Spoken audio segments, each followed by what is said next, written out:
the Soviet Union and then becoming Russia. And I remember once I was with a guy called Boris Viktorovich Nekrasov, who was head of radio studio planning at Radio Moscow. And it was May Day, and we were watching the parade as it was beginning to go or heading into Red Square. And a policeman, a militiaman, came up to us and said, you can't stay on the sidewalk, on the pavement. And Boris said, what do you mean we can't stay on the sidewalk? He says, well, that's my orders, he said. So Boris says, well, can we join them? So we joined them. And I joined. What it was a protest group which was behind the military parade. And they were flying the Lithuanian, Latvian, and Estonian flags when it was illegal because they were then Soviet socialist republics. And I got chatting to one guy who I always remember was a ginger-haired, blue-eyed guy who said, I said, why are you protesting? And he said, well, I'm Jewish, which I didn't look Jewish to me, but he said, I'm Jewish. And he said, in my internal passport in the Soviet Union, it doesn't say I'm Lithuanian or Russian, it says Ivri, which is Jewish in Russian, as if it's a nationality, when in fact it's a religion. And of course, there's a great difference between nationality and religion, whatever the religion might be.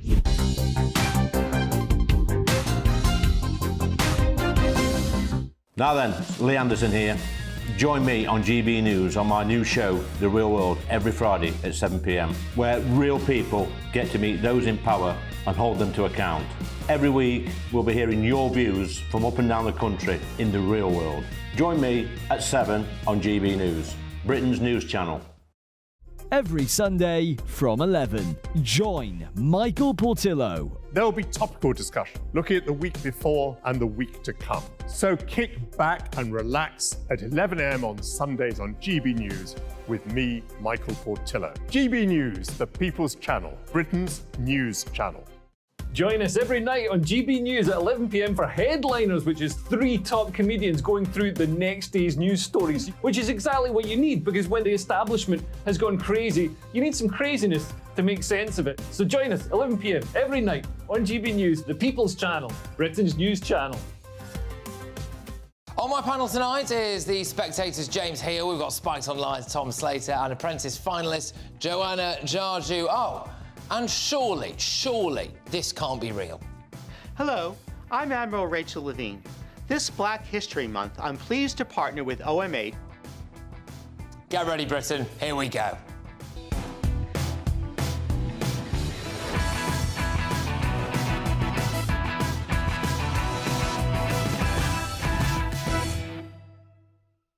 What's the point in voting? Next.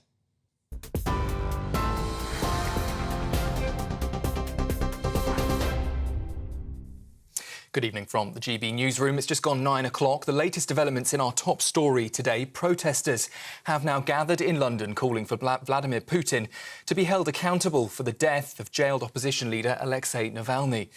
If you're watching on TV, you can see here pictures of those outside the Russian embassy who were chanting Putin is a killer, and they're holding up signs with slogans saying Putin will never stop killing and we are Navalny. Comes as the UK, the US and the EU have all blamed Russian President Vladimir Putin for Navalny's death. Earlier, the politician's wife, Yulia Navalny, told the Munich Security Conference that the death of her husband, will not go unpunished. President Joe Biden has also said that he was not surprised, but he is outraged. Make no mistake, Putin is responsible for Navalny's death. Putin is responsible. What has happened to Navalny is yet more proof of Putin's brutality. No one should be fooled, not in Russia, not at home, not anywhere in the world. Putin does not only target his citizens of other countries, as we've seen in what's going on in Ukraine right now, he also inflicts terrible crimes on his own people. In other news, we've learned today that 2 men have been arrested, one on suspicion of people smuggling and the other for entering the UK illegally. That's after a group of migrants were found in the back of a freezer lorry in East Sussex. One local resident, whose home overlooks the entrance to the Newhaven port, said he saw a large emergency presence, including a helicopter landing on the quayside this morning. 6 people have since been taken to hospital, but we understand no deaths have so far been reported. Political news and two damaging by-election defeats have piled pressure on the Prime Minister. Overnight, Jen Kitchen snatched Wellingborough with just over 45% of that vote. And that result came just 2 hours after the Labour's Damien Egan also won in Kingswood with just under 45% of that vote. Sir Keir Starmer says the double win is evidence that his party is a government in waiting, he says. But Rishi Sunak has insisted that Labour doesn't have a plan. And staying with political news, Labour have tonight published a summary of Sir Keir Starmer's taxes, showing that he paid just over £99,000 in UK tax last year. The amount includes tax that was paid on the sale of land part-owned by the Labour leader and his father's estate, earning Sir Keir £275,000. That comes in contrast to Rishi Sunak, who revealed that he paid just over £500,000 in UK tax last year, with a total income of £2.2 million. And some breaking news coming to us out of New York tonight. Donald Trump has been ordered to pay $354.9 million. That's around £280 million in penalties for fraudulently inflating his net worth, according to the judge, to dupe lenders. The former president has also been banned from running any business in New York for 3 years. However, the judge did cancel a previous order for Trump's companies to be dissolved, instead appointing an independent director to oversee his businesses. And this latest case comes as Trump appears to be cruising to the Republican nomination for president, despite multiple other legal battles. He's expected, though, to appeal today's ruling. Thousands of steelworkers at Port Talbot will begin voting on industrial action over the threat of job losses. It follows Tata Steel's recent decision to close its 2 blast furnaces, resulting in the losses of up to 2,800 jobs in Wales. The Unite Union says strikes could be possible by the end of April. Tata Steel, though, has defended its position, saying it must restructure to stay in business, and it says to move to a greener way of working. And finally, some news from the sporting world tonight. 6-time Olympic champion Sir Chris Hoy has revealed that he is battling cancer. The former track cyclist says he's undergoing successful treatment, including chemotherapy. And in a social media post, the 47-year-old said he's remaining optimistic, continuing with normal life and looking forward to the upcoming Paris Olympics. For the latest stories, you can sign up to GB News Alerts by scanning the QR code on your screen, or of course go to gbnews.com/alerts.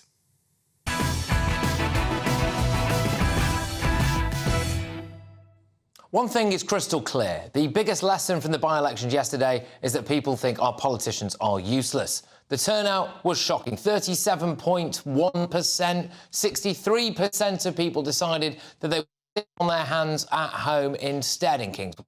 The turnout in 2019 was 71.5%. The turnout in Wellingborough was 38%. I mean, good grief. And it's because there is quite literally nothing to vote for, is there?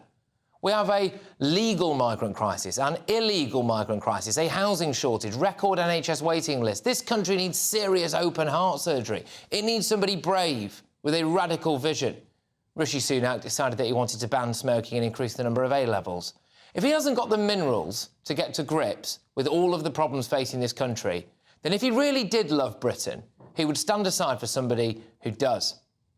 It is simply not acceptable for somebody to use the position of Prime Minister as the top line on their CV when what this country needs is somebody to drive things forward. But what I don't understand is why so many Conservative MPs are willing to just follow Sunak over the cliff like a bunch of lemmings. They have a choice between guaranteed oblivion and the remote possibility of success, and they're choosing guaranteed oblivion. Today, the new Conservatives urge Rishi Sunak to do these things. These include cutting tax and bringing immigration down. Yeah. A Conservative PM shouldn't need to be told this, should they really? Just think how far this party has fallen.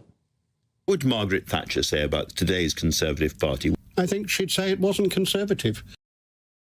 Indeed. Keir Starmer has no clear policies. I mean, there are massive issues with anti-Semitism as well. He is singularly running on a ticket that just says this: vote for Labour, we're not the Tories. We are not the Tories. That's it. It's not good enough. The man is just an empty suit, albeit an empty suit that occasionally represented terrorists and terrorist sympathisers back in the day. Lib Dem leader Ed Davey is an absolute joke. It's ironic that he's on the run from the post office because he's someone who knows a thing or two about not delivering. How can you vote for the absent man?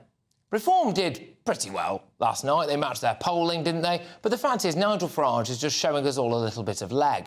And if Sunak has got any sense, he'll wait to call an election in November and try to make Nigel choose between campaigning in America with Trump or standing in the driving rain in Workington drumming up votes. All this talk in the media about who had the worst night at the elections last night. Oh, God, was it the Tories? Was it the Lib Dems? The answer is us. We did. None of us can be arsed with this lot of no-hopers. Labour lost 5,000 votes in Kingswood and it's been treated like an almighty victory. They only gained about 100 votes or so in Wellingborough.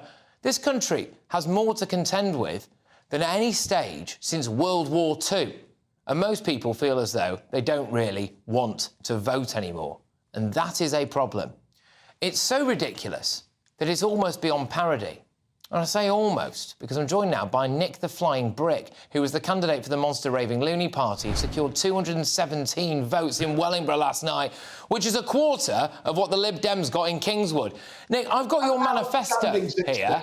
OK, I've got your manifesto here. You wanted to close Downing Street and open up a hair salon called Government Cuts, and you wanted to introduce a new court of human lefts, and you would like to replace the Foreign Secretary with a British one.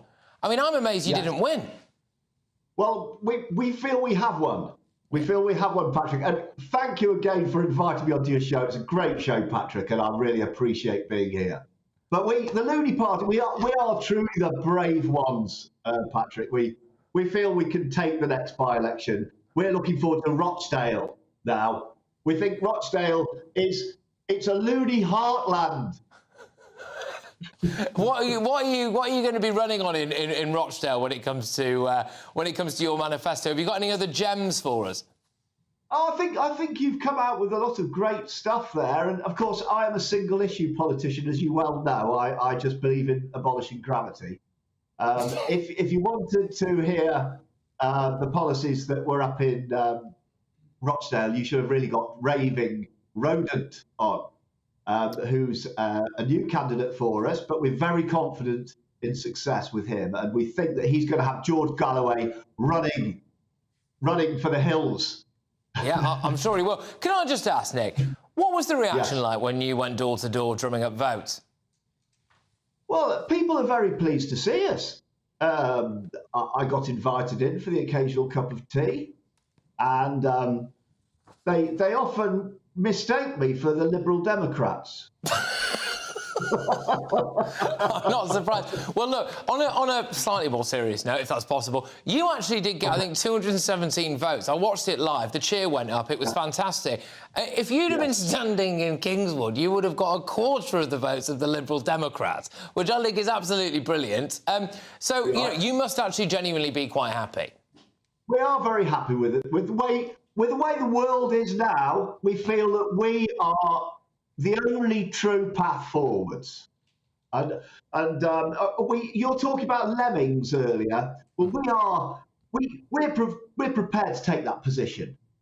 We'll jump off that cliff. Yeah, I'm sure you will, Nick.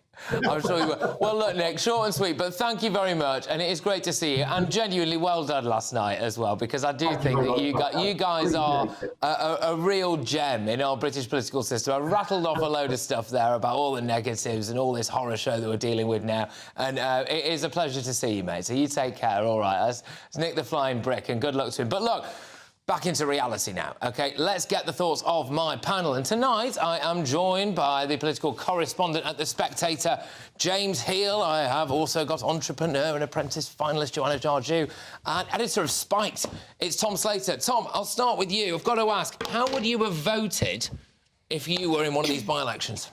Well, to coin a phrase, I agree with Nick that you were just talking about there.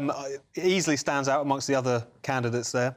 And I think it's telling that it falls to the Monster Raving Loony Party to actually just insert any kind of interest in some of these by-elections because of how dreadful it's been. But, yeah, I think I'd be on spoiling vote / joke vote territory, to be honest, at this point, given how bad things are. Yeah, but that is actually one of the main reasons why I asked this question, because I genuinely do not know how I would vote, although I have been made aware that I'm wearing a reform-coloured tie, which is probably terrible optics. But how would you have voted, John? Absolutely Labour. I come from a red seat a red wall seat in the north, in Wakefield, and there was a by-election last year, and the first opportunity that we had to boot the Tories out, we did it. So I think it'll be the same for any by-election. Do you know what you're voting for with Labour, though? Yeah, absolutely. I mean, at a bare minimum, I'm voting for not having the sleaze, the lies, and also the lack of actual action that we've had from the Conservative Party. And I think that Labour have much more of a long-term plan. And I really appreciate the fact that they're even looking at things like a green energy plan, because one of the reasons why we're in recession... I think we might have a bit of news for you on that one, unfortunately. I think they've reverse-ferreted on that, haven't they? It's one of the screeching U-turns, isn't it? But it's still part of the agenda. You know, they haven't said that they're not actually going to look into it. And I think that having a long-term plan for Labour is important for the country, and it is something that we need in terms of our energy. OK, James, same question to you. How would you have voted? Patrick, I like to back a winner, and on the basis of last night's results, I'd have backed the Apathy Party, which won by a stonking landslide in both of 63%. So I probably wouldn't have voted, because both of these by-elections, one of the seats is being abolished, and the other is a bit of a dead rubber. So all I'd say is, yeah, I probably wouldn't have turned out to vote like the British majority of people last night. Yeah, but how concerned about this should we be? OK, so we had a turnout of, I think, 37 and 38% respectively, OK? Yeah. People always go, oh, it's a by-election, or it doesn't really matter. I'm sorry, we've got a heck of a lot on in this country at the moment, and still people chose to walk the dog and watch Netflix. I mean, it's very concerning right now, seriously, because I think that if you don't see any kind of sense of delivery in the economy, in housing, and dealing with these big, big problems, you will get people, as Michael Gove warned about over the weekend, turning away from democracy. And so if you're not getting a kind of sense of delivery, if people don't feel enfranchised, they don't feel they're going to get any change, no matter who the person wearing the rosette is, that is a big, big issue. And talking to MPs, some of them are now concerned that there's going to be the lowest turnout in British political history post-World War I, because, frankly, there could be less than 60% of the turnout because people don't think there'll be any real change. Yeah, and no real choice as well. I mean, I don't think you can blame the voters when we're going back to that sort of period in politics we were stuck in for so long before Brexit, which is you are offered kind of competing flavours of blancmange. You're offered sparkling or still, two kind of bank managers vying for their candidacy to run the country. What meaningful difference is there really between Keir Starmer and Rishi Sunak beyond the kind of party political pantomime? And now you've got the Conservatives turning around and trying to deal with the reform threat by saying, well, a vote for them is just a vote for Keir Starmer, again saying you just have to get back in line. People aren't putting up with this anymore, and I think they're right for not putting up with it anymore. Yeah. I mean, one of the reasons that I think that, you know, there is apathy within voters is because for the last 14 years, how many times have we changed Tory leader? And every time there is a change of any sort, we don't actually see any type of improvement. So I don't think that it's necessarily because of the two parties, because really for the last 14 years, Labour haven't had a fair chance. But every time we're promised something new by the Tories, we don't see it. OK, now shortly we're going to be having a head-to-head on this, because there is a good case to say that the only chance that the Tories have is to get rid of Sunak and just try somebody else. The argument against that, I think, for a lot of people is, well, that would just be ridiculous. Well, arguably so would losing your job. So do you think there's any chance, or should they get rid of him? I'm sceptical about that, because, first of all, I'm not sure who's waiting in the wings, and second of all, I'm not sure who'd want the job, frankly, for 6 months and then losing a big landslide. But actually, this is, for me, I think you're right, but it winds me right up, OK, because at this particular moment in time, you know, if people, they bang on, don't they? They always sit there and they've got the union flags behind them, and there's just this competition to see who can say that they love Britain more. And you think, if you really did love Britain, you would grasp the nettle and try and sort out some of these things that are there for us now. And no one wants the job, do they? I mean, I'm convinced Rishi Sunak doesn't want the job. I think Keir Starmer's realising that it would actually be incredibly difficult. I'm convinced he doesn't want the job because he doesn't appear to be wanting to do any of the things that would let him keep it. Well, precisely. But I think with where the Tory party are concerned, it's quite clear that they can't win with Rishi Sunak as leader. But it's not clear that they can win with anyone as leader at this point. They've really completely blown the opportunity they were given as a combination of Brexit in 2019. People voted for a different kind of politics. They wanted something more in line with their interests, something more democratic. We've ended up with another sort of Blairite photocopy, effectively. And they're wondering why people have turned away from them. It really shouldn't surprise them. But again, you come back to that equal tragedy, which is you look across the other side of the House of Commons, and it's another Blairite photocopy. There's no proper choice at this. Do you honestly believe, Joanna, that Keir Starmer can get to grips with some of the massive issues that are facing this country at the moment? Yeah, absolutely. I mean, even with the issue of immigration, I think that he has a much better plan. And part of that plan is actually... What is that plan? Well, processing people for a start, and also creating safe and legal routes. And one of the things that the current government have completely failed at is processing people. And if somebody shouldn't be here, actually sending them back. Do you think it's OK to have a Home Secretary who held a sign that said refugees welcome? Sorry? Do you think it's OK to have a Home Secretary that held a sign saying refugees welcome? Well, refugees should be welcome. Asylum seekers should be welcome. And anybody under international law can actually seek asylum in this country. It's about whether that claim is actually processed within the right amount of time. We're not housing people in hotels. We're not keeping people for a year or two and waiting and having them at taxpayers' expense. Final word to you on this. The only thing I'd say in defence of the government is that, of course, they did have the pandemic, and turning off the economy, which a lot of the left were cheering on, and then turning it back on was always going to cost a lot of money, billions, and that's why we've seen taxes go up. OK, all right, well, look, still to come on the show, John Lewis has sparked anger with a bizarre Staff magazine which suggests that trans children should be given breast binders. Prince Harry also sparks anger, just by being Prince Harry, really. Paul Burrell is here to discuss the Duke of Sussex's interview with Good Morning America, and also, as well, he does actually reveal, well, something very concerning, potentially about the King's health, so stay tuned for that. But up next, in the head-to-head, the Tories have certainly caused outrage with their performance in last night's by-elections. David Campbell-Bannerman, this guy's Mr Grassroots of the Conservative Party, this guy. He's going head-to-head with Philip Davies, the Conservative MP, on whether it's time for the Tories to ditch the Prime Minister Rishi Sunak. This is Patrick Christys Tonight, and we are only on GB News.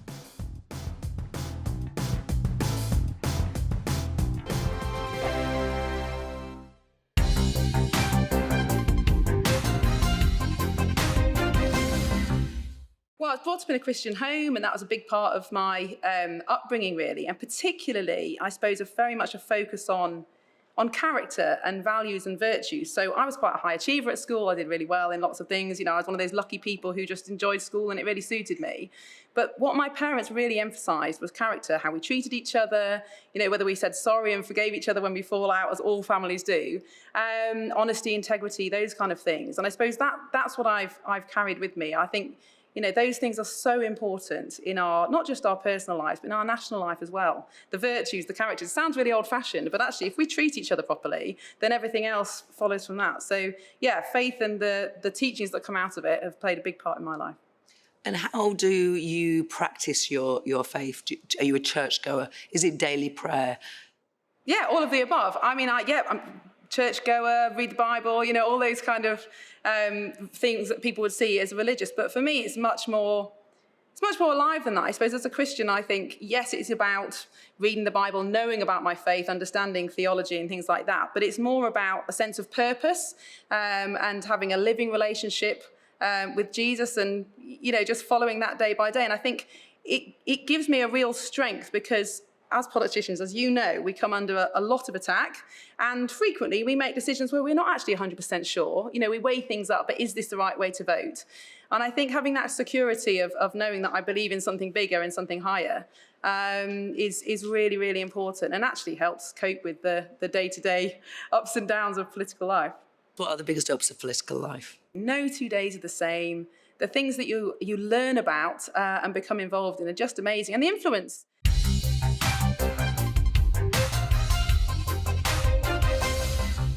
I'm Andrew Doyle. Join me at 7 o'clock every Sunday night for Free Speech Nation, the show where I tackle the week's biggest stories in politics and current affairs with the help of my two comedian panellists and a variety of special guests. Free Speech Nation, Sunday nights from 7 on GB News, the People's Channel, Britain's news channel. Join us every night on GB News at 11 p.m. for Headliners, which is 3 top comedians going through the next day's news stories, which is exactly what you need, because when the establishment has gone crazy, you need some craziness to make sense of it. So join us 11 p.m. every night on GB News, the People's Channel, Britain's news channel. Now then, Lee Anderson here. Join me on GB News on my new show, The Real World, every Friday at 7 p.m, where real people get to meet those in power and hold them to account. Every week, we'll be hearing your views from up and down the country in the real world. Join me at 7 on GB News, Britain's news channel. Every Sunday from 11, join Michael Portillo. There will be topical discussion, looking at the week before and the week to come. So kick back and relax at 11 a.m. on Sundays on GB News with me, Michael Portillo. GB News, the People's Channel, Britain's news channel.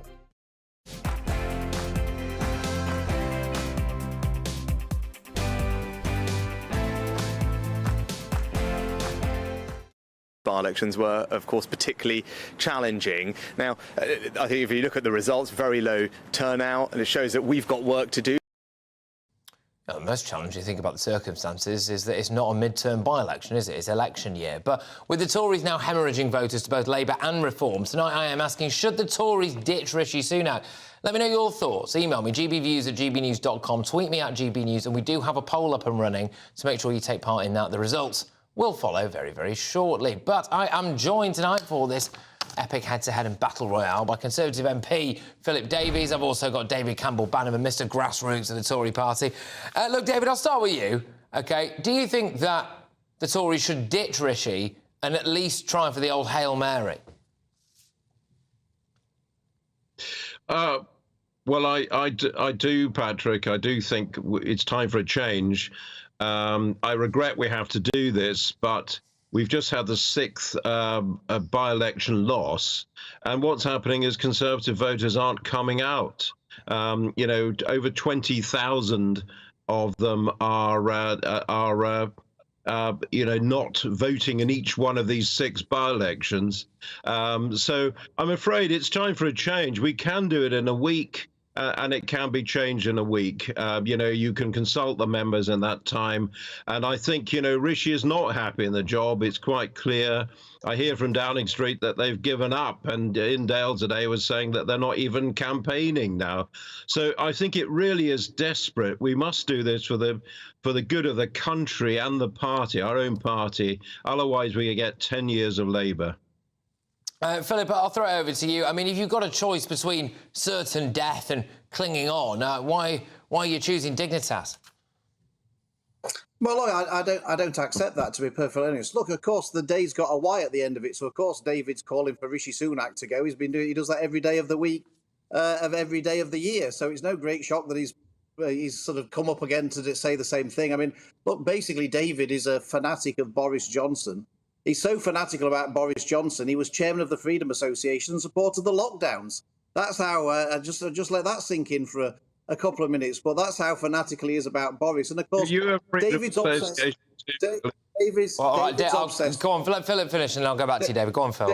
David's obsessed with personality. I mean, David would masquerade as a right-wing, true blue conservative, as would I. But the problem was I voted for Boris to be the party leader.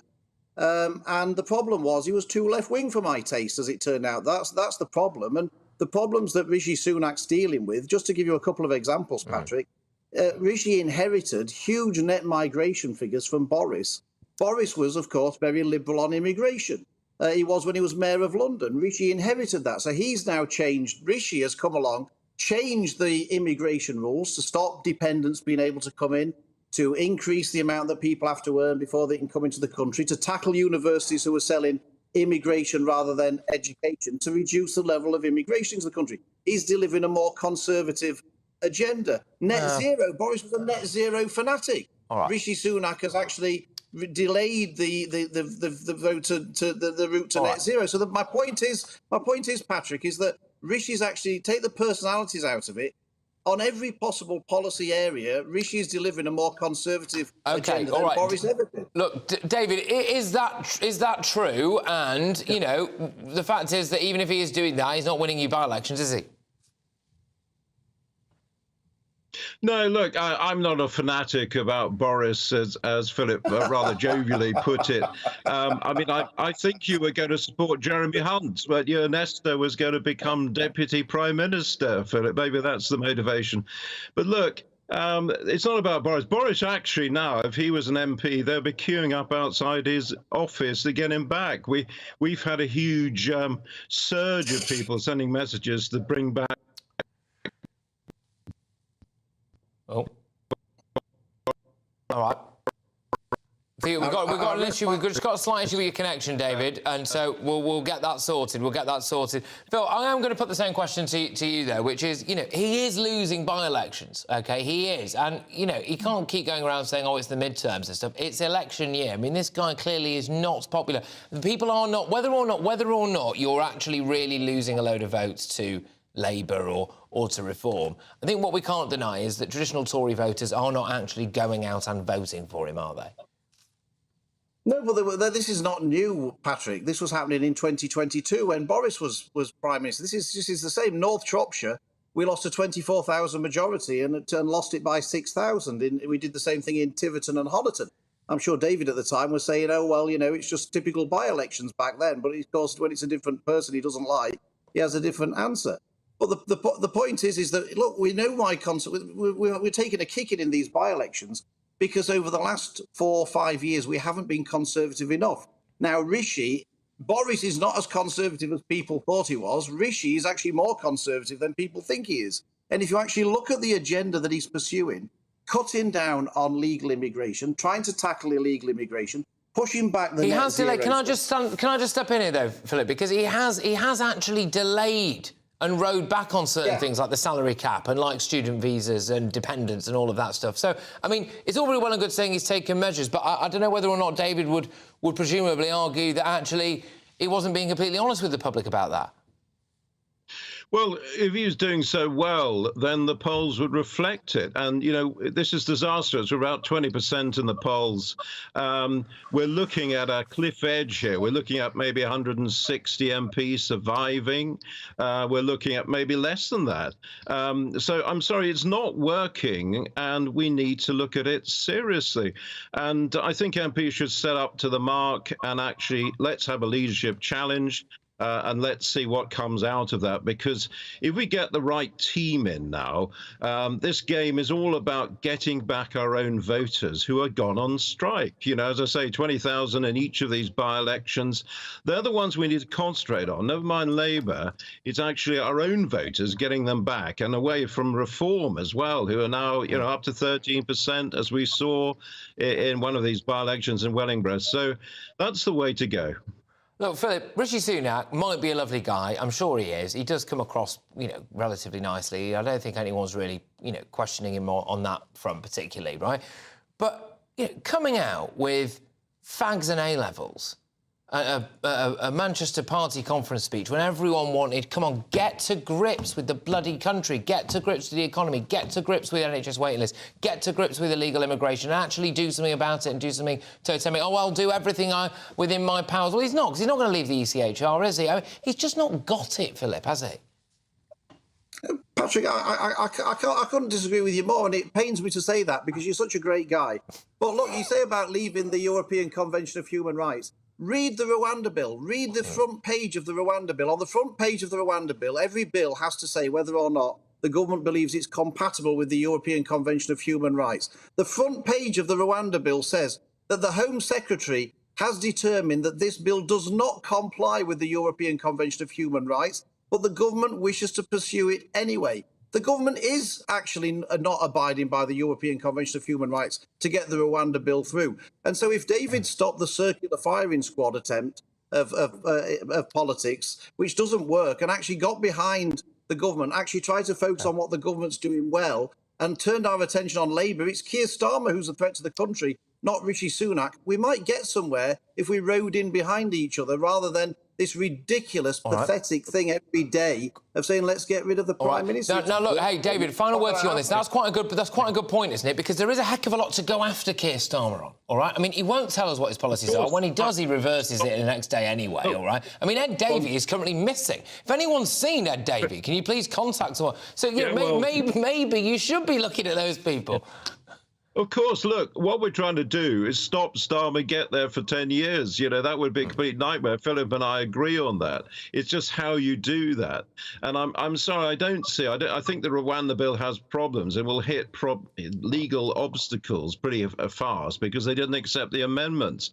So let's see. But I mean, I think it's time now, I'm afraid, for a change. That's what everyone's telling us on the membership. You know, people are giving up, and we don't want to be giving up. We need to fight this. Wow. The only way we're going to have a chance of doing that is to get a new leader and get back to true Conservative policies. Right. Look, both of you, thank you very much. David. Lovely. All right, OK. I'll see you in a bit. Take care. I'm glad they're not in the studio. I'll be breaking that up. Right, who do you agree with? Should the Tories ditch Rishi Sunak? Carol on X says, unfortunately, Rishi doesn't connect with the people, nor do those in his party. I can't truly vote for any of them. Carol, I know the feeling. Spencer on X says, what's the point? Nobody else will be any good anyway, and they'll be out soon. I just don't care. And this is so annoying, but I agree with you again.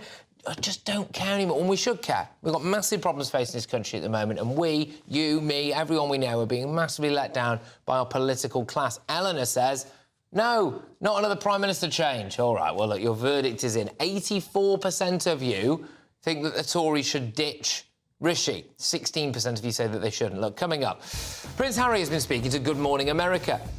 We'll be saying good evening to Paul Burrell and asking what he made of it. Quite a lot to go at, including, potentially, is Harry going to shred his British passport? And, on a very, very serious note as well, very concerning update on the King's health, so I'll bring that to you. In other news, Russian opposition leader Alexei Navalny has died in jail, aged 47. Obviously, every man and his dog was queuing up to say that Vladimir Putin had assassinated him. Putin obviously does have form in this regard, but we'll be joined by a Russian historian and, crucially, a former KGB man to discuss what really happened. But up next, John Lewis has sparked anger with a bizarre Staff magazine which suggests that trans children are given breast binders. There's a lot more to this as well, and frankly, I think some of it really is quite repulsive. Don't go anywhere.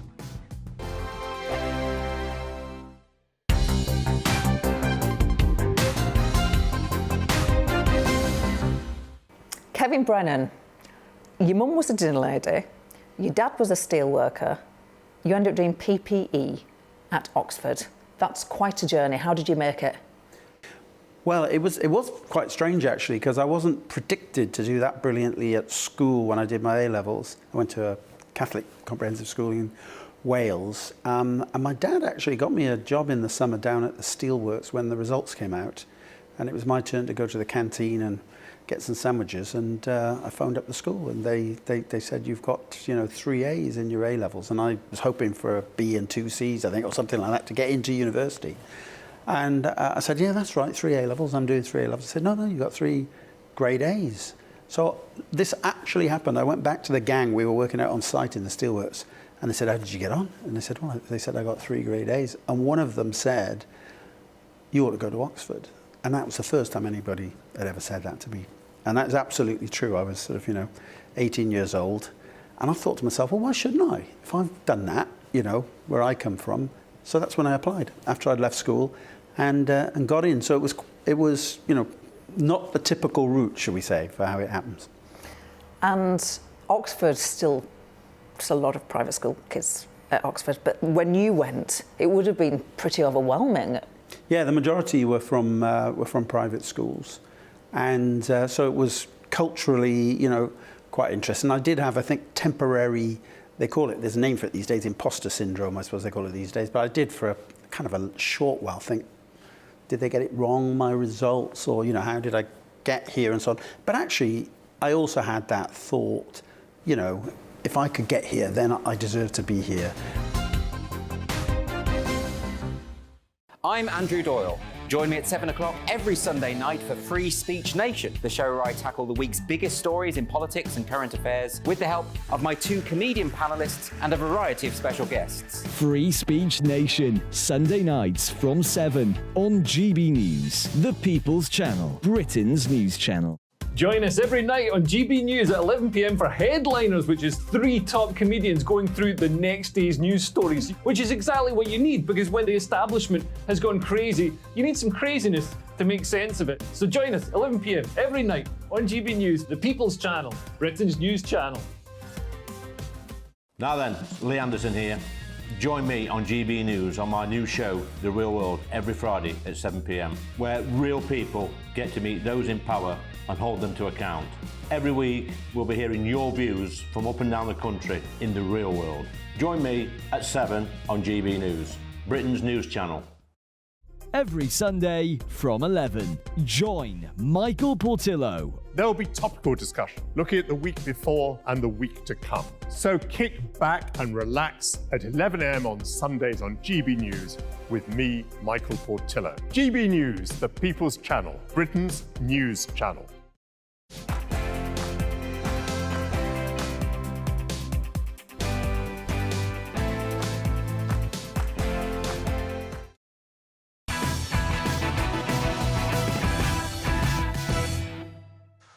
All right, welcome back. Yes, I've got the ex-KGB spy on the way and Paul Burrell with quite a concerning update on the King's health. But before that, retailer John Lewis is facing boycott calls after launching a controversial magazine for staff which advises parents on how to find breast binders for their children. The Identity, so-called magazine, produced by the, LGBTQIA+ network, there we go, was issued to more than 70,000 staff members, as well as suggesting to parents that children who are unsure about their gender should be given breast binders. It also praised private clinic Gender GP for prescribing cross-sex hormones, so medicating, essentially, kids. Here to discuss this, I am joined by the journalist and campaigner for the rights of girls and women. It is Joe Bartos. Joe, thank you very, very much. Boycott John Lewis? Oh, well, I mean, they've really sort of shot themselves in the foot by going for their sort of core demographic, if you like, you know, cross-middle-aged women. Hey! I mean, clearly, what they've done is they've put out trans activist propaganda and very dangerous propaganda at that. Yeah, I mean, I'm reading through some of the things here, you know. It's been sent out to all 70,000 of its employees. Apparently, it comes with tips from this controversial transgender charity Mermaids as well, doesn't it? Now, I know a lot of people might not necessarily be aware of Mermaids and some of the content that they've been known for, but I think you might be a bit more clued up on that for people. So, you know, how dangerous is this? Why should people care that 70,000 John Lewis employees have been sent some stuff about kids and breast binders? I mean, to start with, I think it's important to note that there is no such thing as a transgender child. That is an entirely ideological concept. You know, you have adults who might choose to take medical steps towards appearing as the opposite sex, but there is no such thing as a transgender child.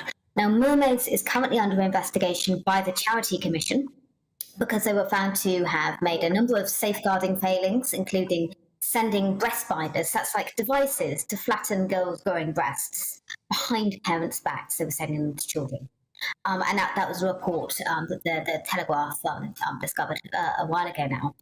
There have been other safeguarding failures regarding their trustees who have spoken at conferences attended by sort of pro-virtuous paedophile groups. One of their trustees was found to have spoken at a conference. He then resigned, but still. So they're a very concerning charity, and they promote as well the idea that if children aren't affirmed in their cross-sex identities, that there's an increased risk of suicide. And that's just not true. And we also know that the side effects from cross-sex hormones, and particularly from puberty blockers, which there have been some numerous court cases around, are potentially very dangerous. Just going to read a little statement from Mermaids. It says, Mermaids has provided important support, information and signposting to trans children, young people and families for almost 30 years, support which we know has a positive impact on emotional and mental well-being. In December 2022, the Charity Commission announced that it would be opening a statutory inquiry into the charity, noting at the time that opening an inquiry is not a finding of wrongdoing. They said that they've cooperated fully with it. There's a wider question here as well, I think, isn't there, which is about the way that the corporate world just gets sucked into this nonsense. I refuse to believe that there was a huge amount of clamour from John Lewis's 70,000 staff that they needed one day to present it with a booklet that advised them about the idea that their child might feel as though they've been born into the wrong body and that we need to bind their breasts. Yeah, absolutely. I mean, it's just absolutely staggering to me that despite multiple court cases, despite clinicians saying, you know, puberty blockers are a bad idea, despite a sort of massive sea change in opinion, you've still got some idiot in an HR department who's been on a training course who thinks they know better. I mean, it's not just it's not a culture wars issue. It's a safeguarding scandal. What's going on, and the fact that that these sort of self-appointed idiots get some training and then think they're the experts is terrifying, and they have absolutely no right to sort of enforce this ideology on their staff. Do you think there's a concern though that because of the way that things work in this country now, and with quite excessive woke ideology and the pressure that comes with that, most people, and you mentioned like middle-aged women, say, at the top when we first started talking here, I think that's quite a good example. You know, your average well-meaning woman who works for John Lewis and just wants a nice, normal, steady life and is concerned about their own child or maybe even a grandchild or something, might feel a huge amount of pressure to go along with this because they don't want to get hounded out or hauled before a committee and told that they're being transphobic, or their kid gets told by some lunatic online to go no contact with them. It just puts all of this pressure on people. I just wonder what your views are on that. Yeah, I think it's such an irresponsible lie to tell parents when they're already struggling, when they're already in a vulnerable position, that if they don't affirm their children are at risk. I mean, that's not true. What's actually the best method is watchful waiting. So you just support the child, you let it wear what it wants, but you don't affirm. And that's what the leading paediatrician in the UK, Dr. Hilary Cass, has advised. She's been very clear that, in fact, supporting a child to transition, socially transition, is not a neutral act. Yeah. Joe, thank you. I mean, the more detail that you read on this, the more shocking it gets. You know, there's a quote here from, a doctor talking about the dangers of breast binding. The idea that a major company like John Lewis, and by the way, goodness knows who else as well, I mean, this will run right through retail, it'll probably run right through the corporate world, think that this is something that should be seen as a good thing for people. Yeah, it's absolutely ludicrous, really. But, Joe, thank you very much. That is, of course, journalist Joe Bartosh there. Look, John Lewis, obviously, are not here to defend themselves. However, a JLP spokesman said, "We want the partnership to be a place where people can work or shop with confidence, irrespective of their backgrounds." Multiple studies, including those from the government, show that trans people are at higher risk of hate crimes and discrimination. And this magazine was created by our network to champion understanding and support. Well, read into that what you will. Look, coming up, have the public lost faith in politics? Where on earth is Ed Davey? There was a heck of a lot coming out about these by-elections last night. Rishi Sunak is rightly copying it, but what's happened to Ed? Where is he? The Lib Dem leader, he's gone missing. But next, I spoke to Paul Burrell earlier about Prince Harry's latest interview. Now, he thinks the Duke should take American citizenship and, like I was saying as well, some concerning news potentially about the King's health. It's Patrick Christys tonight. Stay tuned.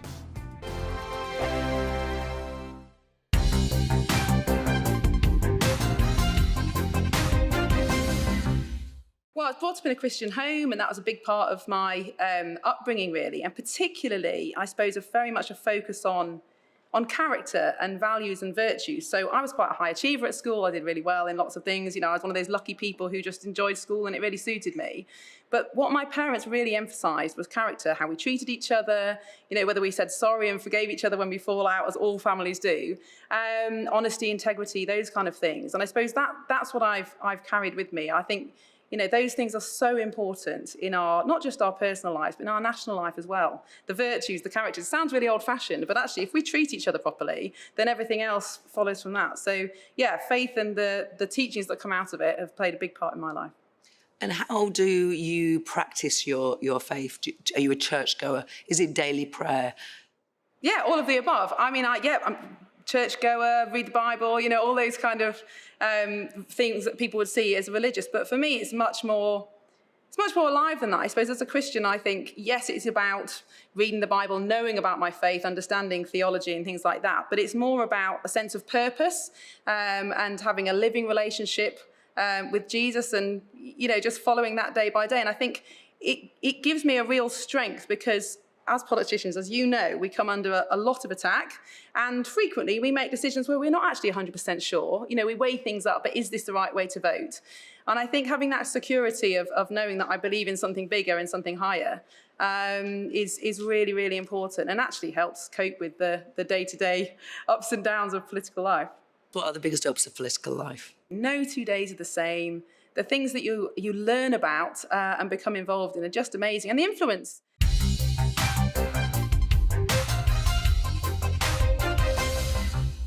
Join us every night on GB News at 11 p.m. for Headliners, which is 3 top comedians going through the next day's news stories, which is exactly what you need, because when the establishment has gone crazy, you need some craziness to make sense of it. So join us 11 p.m. every night on GB News, the People's Channel, Britain's news channel. Now then, Lee Anderson here. join me on GB News on my new show, The Real World, every Friday at 7 p.m, where real people get to meet those in power and hold them to account. Every week, we'll be hearing your views from up and down the country in the real world. Join me at 7 on GB News, Britain's news channel. Every Sunday from 11, join Michael Portillo. There'll be topical discussion, looking at the week before and the week to come. So kick back and relax at 11 a.m. on Sundays on GB News with me, Michael Portillo. GB News, the People's Channel, Britain's news channel.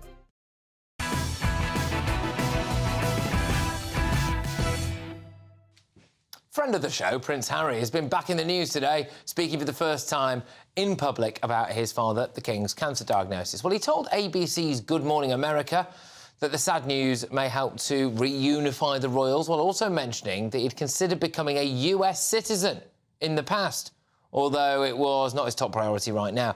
Look, I caught up a little bit earlier on with Paul Burrell, former butler to Princess Diana, and found out what he made of a whole host of things, and, as well, he has some quite concerning thoughts on the King's health. Watch this. Hey, Paul, look, thank you very, very much for joining us. What do you make of Harry's claim that he hopes that the King's illness will bring the family closer together? Any chance? I don't think so, Patrick. I hoped for that, but I don't think it's going to happen anytime soon. That short meeting which Harry had with his father at Clarence House isn't going to bring the entire family together, because William's made it quite clear he's drawn a line in the sand, and he doesn't really want to see his brother. You know, you can't really blame him, and you wonder why Harry got on an airplane and came all that way. Well, he came because he wanted to see his sick father.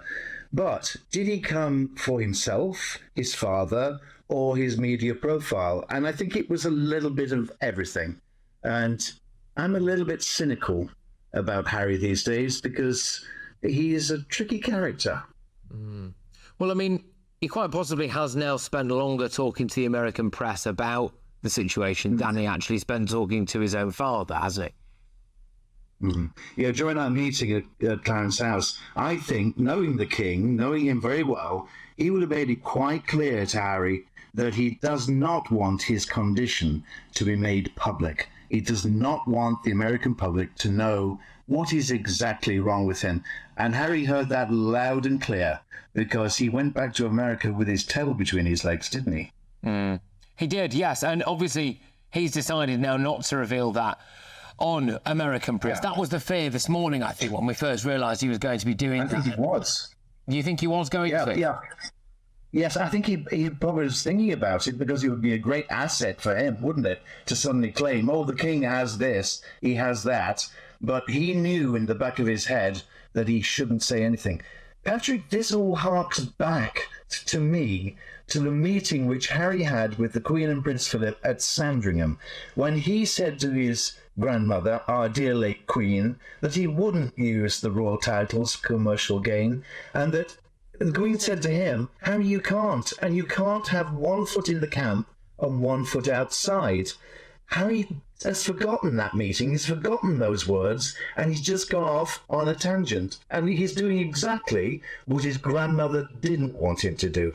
No, it's very depressing, isn't it? And he was even saying... It just continues. It goes on and on and on. And the reason it goes on and on is because Harry's USP is being royal. He's a royal prince. And the minute he's not a royal prince and not attached to our royal family, then what's his worth? So do you think that there is seriously a chance that the only reason he got on a flight and came back to see our King was so that he could then continue to convince Americans that he was somehow close to the royal family and that he's in the know, or he must really know what's going on, and it adds that intrigue for him? Yeah, well, obviously, Harry was worried about his father and he wanted to come over to the United Kingdom, but it does serve him very well, doesn't it? It serves his public and his profile and his charity very well to be still connected to the royal family, because without that, what is he worth? He's worth not very much. No, exactly. He also said today that he thought about getting US citizenship. I just wonder if that's a slap in the face again to the royal family there. I think it is, because this harks back again to Wallis Simpson and the abdication all those years ago and the American being in the family. And now one of their own is defecting to America, and that doesn't sit very well with our royal family. I don't think it sits very well with the British people. He's no longer British in our eyes. He has turned his back on the country, on the people and his family, and quite frankly, why doesn't he become an American citizen? Because he should stay in America and work there and live there and be happy. He says he's happy in America. I'm happy for him, and he should stay there with his wife and children. So you think that he actually should just press ahead with it and do it, stay there, not keep bothering us, essentially, and just go and become a US citizen? I do, because Patrick, he's become an embarrassment to the country and the British royal family. And the sooner he cuts ties with everyone here and lives his life out, I'm very happy for him to live his life out on the Californian coast. Just do what you want to do, Harry, but stop interfering in family politics and stop interfering in the royal family. They're fine without you. We'll survive without you and Meghan, and we'll get on with it very nicely. Patrick, this is the end of the line, really, isn't it? I mean, how many times can he reinvent himself? How many times can he and the Duchess reinvent their charity and their website? This is the 4th time in 5 years that he's actually come out with a different face. And how many times can he do that? Just lastly, do you think the King will have actually told Harry the specifics of what's wrong with him? Because there is always that concern. Yeah.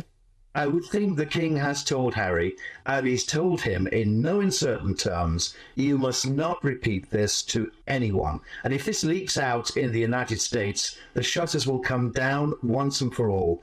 This is Harry's test.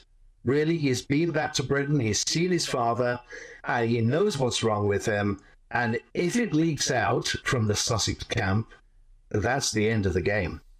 Okay, look, Paul, very, very finally on this, I'm obviously not for a single second asking you to divulge anything that you may or may not know about the King or anything like that, but I think there is some concern as to exactly how worried we should be about the King with this. Do you have any idea about that? Yes, I think we should be worried about the King's health. He's in his mid-70s. They have discovered this cancer whilst exploring for other possible cancers, and this was a mistake. The fact that they caught it very early, I think, is a very strong sign that there is a treatment for it. But he is older than William and Kate, and, I just can't help but think he's come to the job late in the day. He's got everything he could possibly want, including the woman he loves by his side. And what a cruel twist of fate it is that he's struck down with a cancer. And how long can he survive? Our dear late Queen probably had some form of cancer herself. It was never revealed. We do not know what she died of, but she lasted a year after her diagnosis. And I wonder what the King is thinking right now.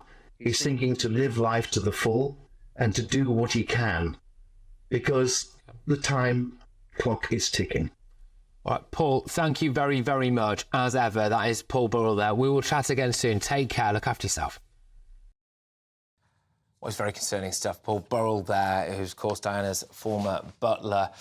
Anyway, look, coming up, we will ask a Russian historian and, crucially, a former KGB man whether Vladimir Putin is responsible for the death of opposition leader Alexei Navalny. He will be joining me live in the studio. He's going to lift the lid on Putin's tactics and what he really thinks has gone on there. That story's barely been dominating the headlines.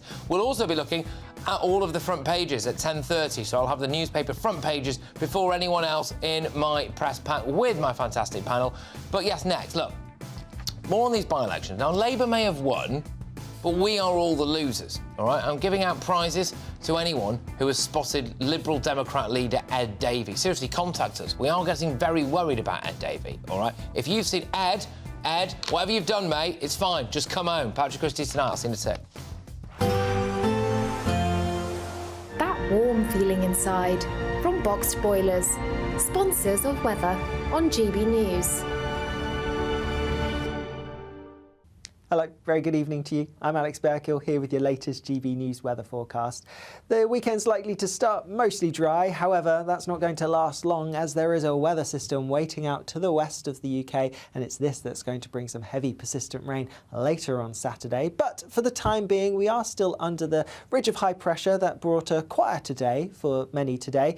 However, we are going to see a bit more cloud pushing in from the west as we go through the night, and this cloud will bring some outbreaks of drizzly rain. All the time towards the east and the northeast, some clearer skies.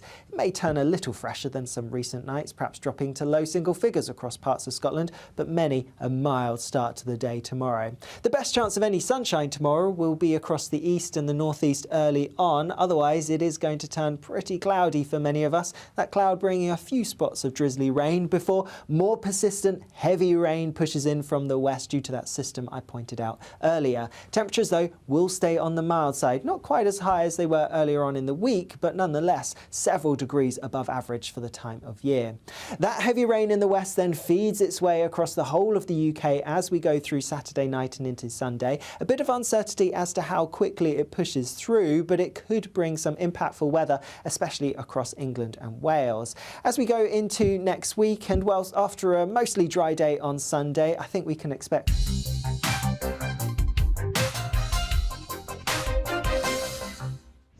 What was the most memorable country you worked in? Well, that's hard because I was in countries, Australia, the United States, also in Africa. But I think the most exciting one, because of the time that I was there, was the Soviet Union, because I was there a lot during the transition between it becoming the Soviet Union and then becoming Russia. And I remember once I was with a guy called Boris Viktorovich Nekrasov, who was head of radio studio planning at Radio Moscow. And it was May Day, and we were watching the parade as it was beginning to go or heading into Red Square. And a policeman, a militiaman, came up to us and said, you can't stay on the sidewalk, on the pavement. And Boris said, what do you mean we can't stay on the sidewalk? He says, well, that's my orders, he said. So Boris says, well, can we join them? So we joined them. And I joined. What it was a protest group which was behind the military parade. And they were flying the Lithuanian, Latvian, and Estonian flags when it was illegal because they were then Soviet socialist republics. And I got chatting to one guy who I always remember was a ginger-haired, blue-eyed guy who said, I said, why are you protesting? And he said, I'm Jewish, which I didn't look Jewish to me, but he said, I'm Jewish. And he said, in my internal passport in the Soviet Union, it doesn't say I'm Lithuanian or Russian, it says Ivri, which is Jewish in Russian, as if it's a nationality, when in fact it's a religion. And of course, there's a great difference between nationality and religion, whatever the religion might be.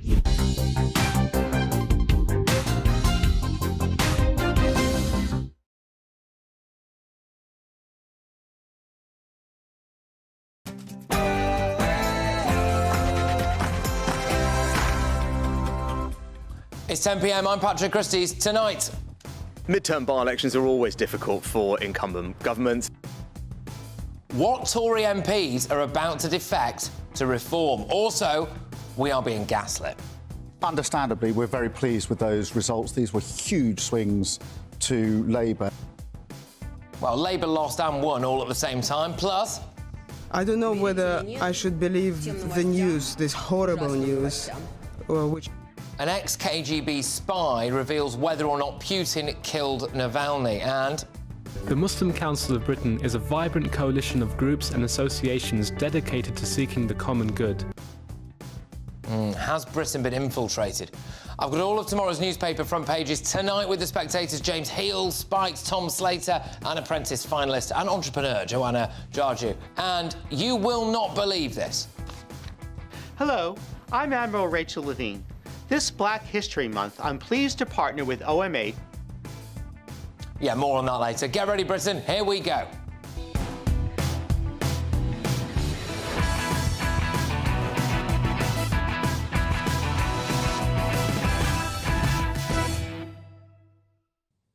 Huge manhunt for missing politician.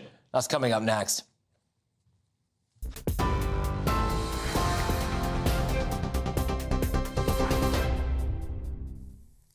Good evening from the GB newsrooms. Just gone 10 o'clock, our top story of the day. The Foreign Office has now summoned Russian diplomats following the death of jailed opposition leader Alexei Navalny. Protesters have also been gathered outside the Russian embassy in London. You can see there, if you're watching on TV, those protesters calling for Vladimir Putin to be held accountable for Navalny's death. And at one point earlier, members of that crowd held up their phone lights towards the embassy in protest. It comes after Boris Johnson was among those condemning the Kremlin today. The former Prime Minister said the death of Alexei Navalny plunges Russia into new depths of depravity, and he accused Putin of putting him to death. The politician's wife, Yulia Navalny, told the Munich Security Conference earlier the death of her husband will not go unpunished. The UK, the US and the EU have all now blamed the Russian president for Navalny's death. Two damaging by-election defeats have piled more pressure on Rishi Sunak today. Overnight, Jen Kitchen snatched Wellingborough with just over 45% of the vote. That result came just 2 hours after Labour's Damien Egan also won in Kingswood with just under 45%. Sir Keir Starmer says the double win is evidence that his party is a government in waiting, but Rishi Sunak has insisted that Labour doesn't have a plan. In other news, police say that they want to tackle the subject of female genital mutilation with, they say, empathy and compassion, as they hope that more victims will come forward. It follows the sentencing today of a British woman who has been jailed for 7 years. 40-year-old Amin Noor was sentenced for helping a person to carry out a procedure on a 3-year-old British girl during a trip to Kenya. The judge described it as a truly horrific and abhorrent crime. The BBC says that it has been alerted to anti-Semitic behaviour by some of its staff. In a note sent by the Director-General, Tim Davies, said there is no place at the BBC for racist abuse of any kind. That follows multiple complaints about the BBC's reporting on the Israel-Hamas war and comes after a contestant on The Apprentice made controversial remarks on social media about that conflict. One former BBC director said earlier that it shows a significant failure from management to, he says, tackle racism. Dentists from overseas could be allowed to enter the UK faster under new plans to cut red tape and boost appointments. The government's proposing new powers for the regulator to streamline the registration of dentists who qualified outside the UK. Under current regulations, they're required to pass an exam before they can start working. It's hoped that the new move will speed up recruitment and entice more overseas talent to the NHS. But the British Dental Association's dismissed the plan, saying it won't be enough to fix what they've called a leaky bucket. As we've been hearing tonight, Donald Trump has been ordered to pay $354.9 million in penalties, around £280 million, for fraudulently inflating his net worth to dupe lenders, the judge said. The former president has also been banned from running any new businesses in New York for 3 years. However, the judge has cancelled a previous order for Trump's companies to be dissolved, instead appointing an independent director to oversee his businesses. This latest case comes as Trump appears to be cruising to the Republican nomination, despite multiple other legal battles. We expect he will, though, appeal that ruling. In Greece, couples are racing to registry offices after it became the first country with a Christian Orthodox majority to legalise same-sex marriage. At least one notice has appeared in an Athens newspaper today with details of planned nuptials, a step that's required under Greek law.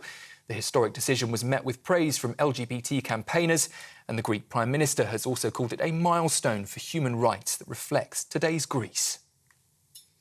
And finally, 6-time Olympic champion Sir Chris Hoy has revealed today that he is battling cancer, though he said he'd hoped to keep that information private. He says his hand was forced. The former track cyclist said he's undergoing successful treatment, including chemotherapy, and in a social media statement earlier, he said he is remaining optimistic and wants to continue a normal life as he looks forward to the upcoming Paris Olympics. For the latest stories, you can sign up to GB News Alerts by scanning the QR code on your screen or go to gbnews.com/alerts.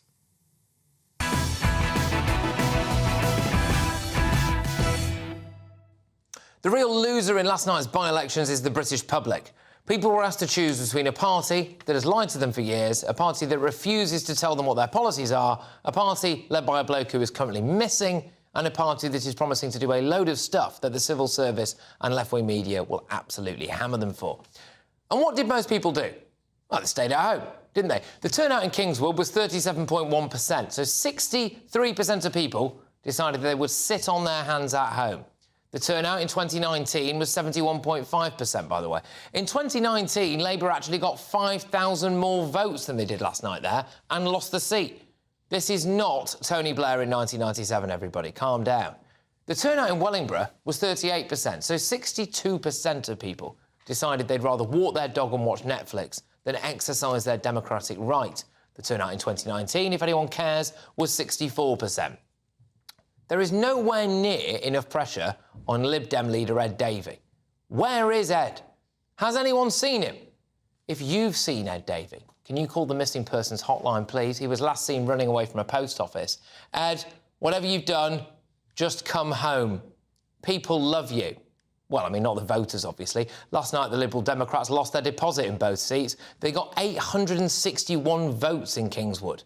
For a bit of context, Nick the Flying Brick of the Monster Raving Loony Party got 217 votes in the Wellingborough seat. His manifesto included reducing hospital waiting times by typing them in smaller font and replacing Downing Street with a hair salon called Government Cuts. Rishi Sunak responded to getting the kind of spanking that George Osborne probably enjoys with this ridiculous statement. Midterm by-elections are always difficult for incumbent governments, and the circumstances of these by-elections were, of course, particularly challenging. Well, it's not the midterms, it's election year, and it's particularly challenging because of you, Rishi. You're not doing anything the people want. You're banning smoking and increasing A-levels. Keir Starmer said this. Understandably, we're very pleased with those results. These were huge swings to Labour. The Wellingborough one was the second biggest swing in a by-election since the Second World War. Well, they lost 5,000 votes in Kingswood and gained around 100 votes in Wellingborough. Asking people to go out and vote for you without doing them the common courtesy of telling them what it is they're voting for is rude, pathetic and weak. And the plan that, well, people are just so sick of how awful the Tories have been, only works if you aren't awful as well, which Labour have been recently. Like I said, the British public are the biggest losers in all of this. Oh, and just to clarify, there is no evidence that George Osborne enjoys a spanking. He probably really resents it. Let's get the thoughts of my panel now. We have top political correspondent at The Spectator, James Heal. I've got entrepreneur and social commentator Joanna Jarju and editor of Spiked. It's Tom Slater. Tom, I won't ask you anything about George Osborne. Look, are our political class now just completely out of touch when it comes to the British public? Oh, absolutely. But 'twas ever thus, really. I think there was this very brief period where British party politics was interesting because we had the Brexit vote and they knew that they had to respond. The Tory party in particular realised that it couldn't just be this old party of the establishment anymore. It had to reach out to these working class communities. What I regret is the fact that that period of things being interesting in which voters who've been forgotten for a long time were kind of centred in a lot of our debates. That's kind of over now. They've just gone back to their sort of factory reset. Yeah. And that's really James, depressing to me. Ed Davey's got to go, hasn't he? Well, I don't think this is going to be the thing that forces him out, Patrick, because if he can survive the post office scandal, he could probably survive losing his deposits a couple of times. I think the Lib Dems really are sort of the mercurial striker of British politics. Sometimes they have a great day, other times they don't even show up. Last night they didn't show up at all, but I think they'll be happy because, you know, frankly, if you're a Lib Dem, you're happy to come third in life, and that's what they're aiming for at this general election. Oh, well, I mean, yes, I suppose Lib Dems everywhere would deny that, but they're maybe knitting their own socks and putting them in their sandals as we speak, so we can't go to any of them for comment on that. Joanna, you know, when you look at this now, the Labour Party cannot just stand on a ticket, can they, of, well, you know, hey, the Tories are rubbish. I think that actually that will probably serve them well at the moment, and I think that they can. I think that in terms of just how people relate to politics, I think Labour are obviously a lot more trusted, even in terms of some of their politics going after COVID fraud. We know that everything with the Conservative Party and their VIP lanes when it comes to PPE, clearly they have a better standard in terms of morality than the Conservative Party overall. Yeah, I mean, Tom, when you look at it, the Labour Party lost 5,000 votes in Kingswood and still somehow won. And I think they only gained about 150 votes, I think it was, in Wellingborough. I mean, this is not a stonking victory. I mean, the reality is that people are sitting on their hands at home, aren't they? Absolutely. I mean, Keir Starmer's success so far is based entirely on the collapse of the Tory party. The Tory party looks kind of like a corpse, and he's kind of feasting upon it, really. There's nothing positive. There's no energy. Like, people constantly make the 1997 comparisons.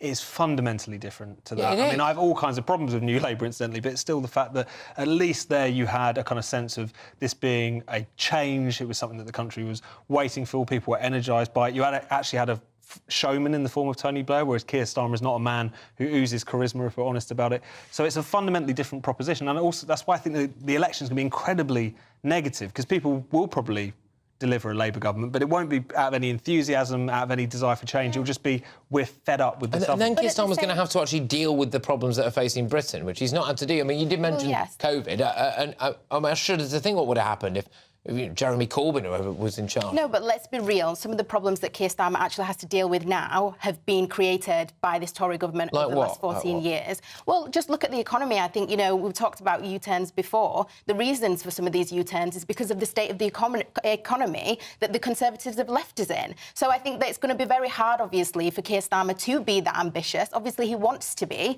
and there are things that he's put in place before that he's had to dial back on a bit because of the economy. So I don't want any big promises that aren't actually going to be delivered. And of course, 25 years ago, we had a very growing economy under the John Major and the Conservatives at the time. We don't have that now. And of course, the New Labour years was sustained to some extent by having kind of ways to spend on different bits of the New Labour voting coalition. We don't have that now. So Keir Starmer's going to have a really tough battle keeping his troops in line after the next election. If he's going to have to spend money on all these different people, he has none of that left. Can I just ask, how significant do you think the rise of Reform is? So they basically matched their polling last night. Nigel Farage is showing quite a bit of leg when it comes to coming back. I think if the Tories have got any sense, what they'll do is they'll wait for a November election and make him choose between going out there with the Donald or getting battered by the elements somewhere in Workington. and we don't know which one he's going to do we? But how serious is Reform? I know which one I choose. Yeah, I think Reform is a serious problem for the Conservatives. It's not a serious problem for Labour so much because they're not taking many votes from them. They're not probably going to win any seats come the general. But even if the Reform get 8%, and of course they got 10 and 13% in the two by-elections last night, 8% is enough to cost the Tories 30 seats. That could be the difference between a bad night and an abysmal night. Well, and from what I've heard from very well-placed sources, actually, the Conservative Party have been wargaming what it looks like when it comes to if Nigel Farage is leading Reform or not. And they are anticipating that if Nigel Farage decides to come back, then he just gets about 2 million more votes overnight. So, I mean, that is a concern, isn't it? No, it is a concern. And obviously the biggest difference now is that in 2019, when it was the Brexit Party, they were kind of avoiding the seats that the Conservatives probably would have won. So now they're an actual contender and can really squeeze them out. This line that Sunak's pushing, I've had a pop at Keir Starmer there and said, well, look, your policy is just we're not the Tories. But to be fair, Rishi Sunak is really dining out on the idea now, if you vote for Reform, you'll get a Labour government. I mean, neither party there is actually doing anything to actively try to convince people to vote for them, are they? Is there any truth, though, that if people go out and vote for Reform, what they are doing is just saying, here you go, Keir Starmer, there's Downing Street, have it? I mean, technically speaking, of course, there will be seats in which the Reform vote will cost the Conservatives that seat because Labour will sneak through the middle. But how long can you just tell people, you can vote for us and we won't do anything that you wanted us to do, but you've just got to come back for your dinner at every election anyway? It's not going to work anymore. And I think it's really interesting, some of the rhetoric that's coming from Reform, whether they'll stick with it or not. But there's talk on the right of the Tory party of we need to do away with the Tory party. None of this, we're a pressure valve on the Tory party, we're there to get them to nick our policies. People have had enough with the Conservative Party, and you can understand why, because they've said one thing and done another basically the entire time they've been in government. Not particularly Conservative, are well, the key thing for Reform really is what do they stand for, in the sense that often Richard Tice will talk about, say, net zero or COVID vaccines or, it jumps around a lot. Basically, UKIP had one thing, which was getting Britain out of the EU, and they achieved that, and they was able to make a single-issue cause. And that's what Reform are really lacking. They need to pick up and run with one thing, and then it can really hurt the Conservatives. I suppose the argument against that, though, would be that actually now there's no ceiling, because if you are putting something together that looks dangerously like it might resemble a manifesto, then people can actually go and vote for a multitude of different things. And maybe, so you might end up with someone who isn't overly bothered about stopping the boats, but definitely loves their policy on net zero, as opposed to it just being about leaving the EU. My concern, this question for you, James, is if Reform did get in or get to do any of the things that they wanted to do, they're going to get whopping great big pressure from the civil service and people in left-wing media as well. Turning a boat back might involve some people dying in the Channel. And when I've put this to Richard Tice, are you going to be able to front up to that? Well, he said he would, but I mean, do you believe this? I think any centre-right government, right-wing government that comes in needs to have a proper plan. And I think that too often the Tories have jumped on easy solutions, not done the fundamental hard thinking that Thatcher did in the 70s and 80s to actually address the underlying issues here. And until we have a serious conversation about that, we're not going to actually deal with the big problems facing Britain.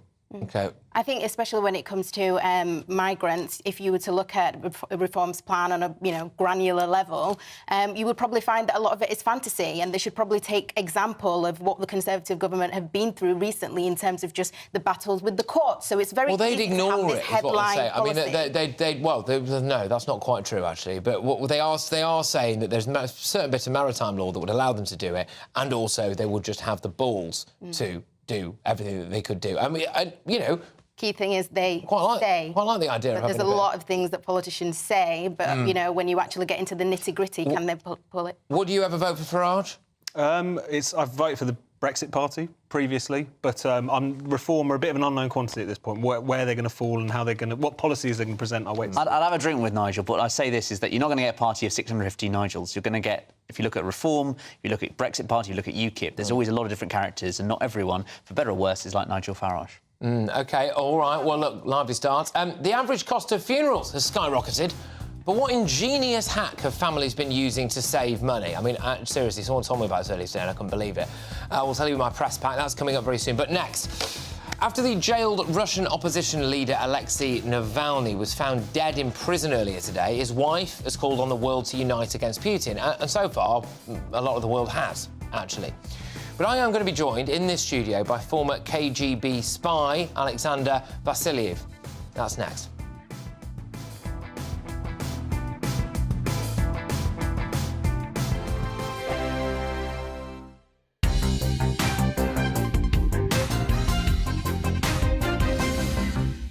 Well, I was brought up in a Christian home, and that was a big part of my upbringing, really. And particularly, I suppose, very much a focus on character and values and virtues. So I was quite a high achiever at school. I did really well in lots of things. I was one of those lucky people who just enjoyed school and it really suited me. But what my parents really emphasised was character, how we treated each other, whether we said sorry and forgave each other when we fall out, as all families do, honesty, integrity, those kind of things. And I suppose that's what I've carried with me. I think those things are so important in not just our personal lives, but in our national life as well. The virtues, the characters. It sounds really old-fashioned, but actually, if we treat each other properly, then everything else follows from that. So, yeah, faith and the teachings that come out of it have played a big part in my life. And how do you practice your faith? Are you a churchgoer? Is it daily prayer? Yeah, all of the above. I mean, I'm churchgoer, read the Bible, all those kind of things that people would see as religious. But for me, it's much more alive than that. I suppose as a Christian, I think, yes, it's about reading the Bible, knowing about my faith, understanding theology and things like that. But it's more about a sense of purpose and having a living relationship with Jesus and, just following that day by day. And I think it gives me a real strength because as politicians, as you know, we come under a lot of attack, and frequently we make decisions where we're not actually 100% sure. We weigh things up, but is this the right way to vote? And I think having that security of knowing that I believe in something bigger and something higher is really, really important, and actually helps cope with the day-to-day ups and downs of political life. What are the biggest ups of political life? No 2 days are the same. The things that you learn about and become involved in are just amazing, and the influence.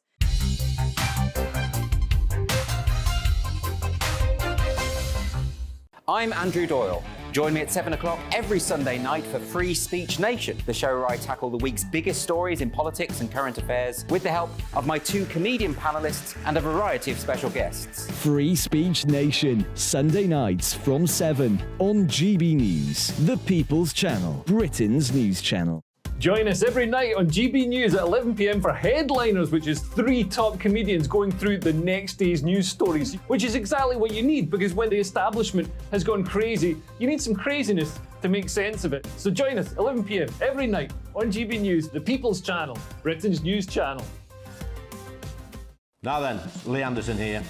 Join me on GB News on my new show, The Real World, every Friday at 7 p.m, where real people get to meet those in power and hold them to account. Every week, we'll be hearing your views from up and down the country in the real world. Join me at 7 on GB News. Britain's news channel.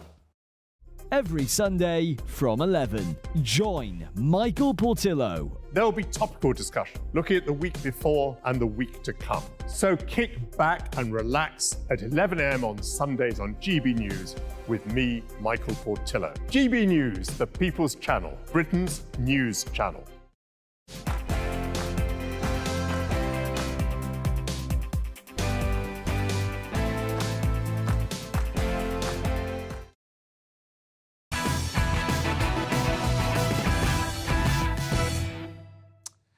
This is Patrick Christys tonight. We are only on GB News. Now, look, coming up, I will have all of tomorrow's newspaper front pages for you, flying in hot off the press with my panel of experts. But first, world leaders have condemned Russia after it emerged earlier today that the jailed Russian opposition leader, Alexei Navalny, had died in prison.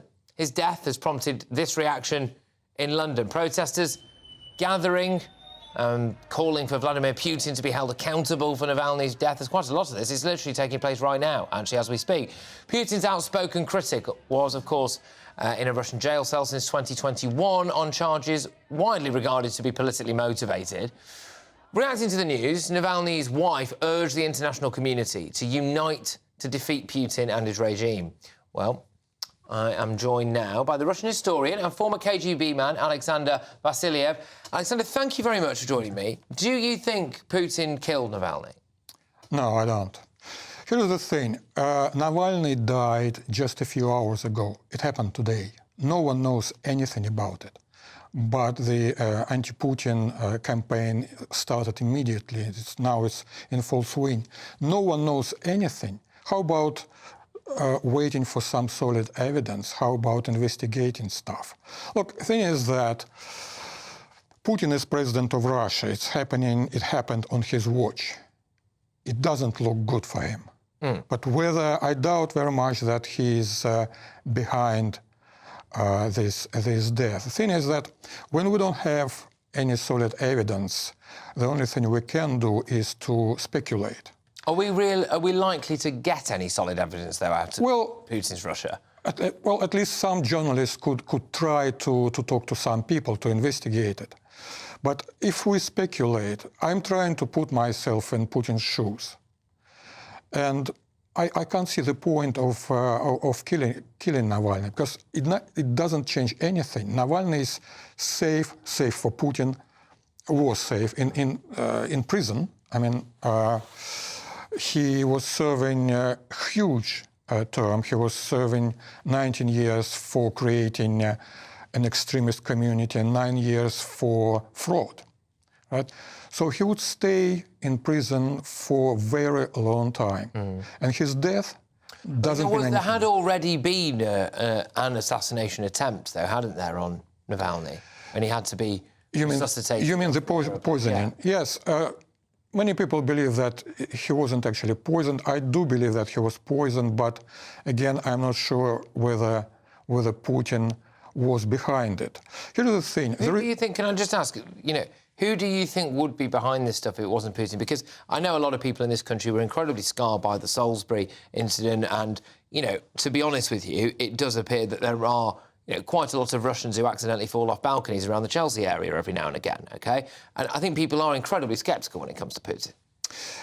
Yeah, I can understand that. But in every case, I would like to see, and I think it's important to see a solid evidence, right?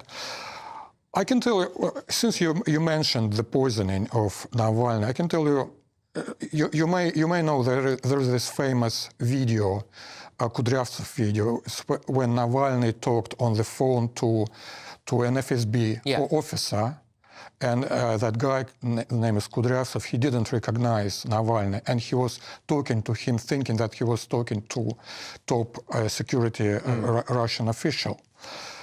The interview, the conversation lasted for 43 minutes. It was uploaded to YouTube by Navalny's team. And if you watch it, and it has actually English subtitles, and you can find it on YouTube. It's called "I Called My Killer, He Confessed." If you watch it, you will see that he wasn't a killer, because at the beginning of the conversation, he's very confused. He has no idea where the poisoning happened. Either it's Omsk or Tomsk. Then I counted. He says about 15 times that I don't know. I don't have this information. Once he said that everything I know about this case, I get from the television and the internet. I mean, we've had things like polonium in the tea over here as well. I mean, Putin does kill people, right? You mean polonium Litvinenko case? All right. There was the final report on the Litvinenko case made by Judge Owen. If you read it, I read it several times. If you read it, you will see that it doesn't contain any solid evidence. It's speculation of the judge. The Salisbury case happened almost 6 years ago, right, on the 4th of March. Yeah. Question, where is the evidence? Or the Novichok? Yeah. No, not of the Novichok. Of the fact that, of the alleged fact that those two guys, Petrov and Bashirov... I mean, it is a bit convenient, though, isn't it, that people who Putin dislikes do keep dying? Not all of them. Well, no, because he dislikes a lot of people, but, I mean, quite a number of them are dead now and have died through things like poisoning, etc. In 2015, as far as I remember, Boris Nemtsov was killed very near to the Kremlin. Some liberal people believe that Putin was behind it. In fact, they found those guys who killed Nemtsov. There were some guys from Chechnya. They arrested them. They sent him to prison for about 20 years. They're serving term. So in every case, my point is that in every case, we need solid evidence. It's very easy. It's very We're not going to get it, though, are we? We're not going to get... I mean, no, you know, at the moment, there are... But at the moment, with respect, at the moment, there are protests taking place, we believe, around the Moscow area. And as we understand it, journalists have been arrested, etc. Again, this is from videos coming out online. That's the best we can do. I'm not in Moscow, right? But this is the best that we can do with it. You know, so if you are in a country where it appears that journalists go to a protest and get arrested, then we're not going to end up getting the evidence that you would require for cast iron proof as to whether or not Putin... Which is quite convenient, isn't it? Actually, I agree with you. I think it's very difficult for independent journalists to work now in Russia, and I don't think it will be extremely difficult, if at all possible, to get any evidence. On the other hand, it's very easy to accuse Putin, and because Putin can't prove that he didn't kill Navalny. Because generally it's very difficult to prove a negative. And he can't prove it, that he didn't kill it. As I said, the only thing we can do is speculate. And I don't think the death of Navalny, as well as the death of Boris Nemtsov, is in Putin's interest. Do you think there's a chance, and I am genuinely just asking this as a straight question before, you know, viewers and listeners jump on me for this, but do you think there's a chance that the Tucker Carlson interview with Putin in the Kremlin, which, you know, went absolutely global, whitewashed Putin a little bit, gave him the opportunity he thought he could have to, in amongst all of this, with Tucker Carlson going around to a Russian McDonald's and to a Russian shop and the Russian subway, and it was all looking very nice, in amongst all of that, to kill Navalny? No, I don't think there is any connection between these two things. Tucker Carlson interview was obviously controversial. He didn't ask many things which Western journalists would normally ask, right? On the other hand, he gave Putin a chance to speak. Before this interview, Tucker Carlson released a four-minute video talking about propaganda by omission. He said that if you don't let people like Putin speak, if you show only one side of a conflict, like, for instance, the events in Ukraine, right, it's not exactly journalism.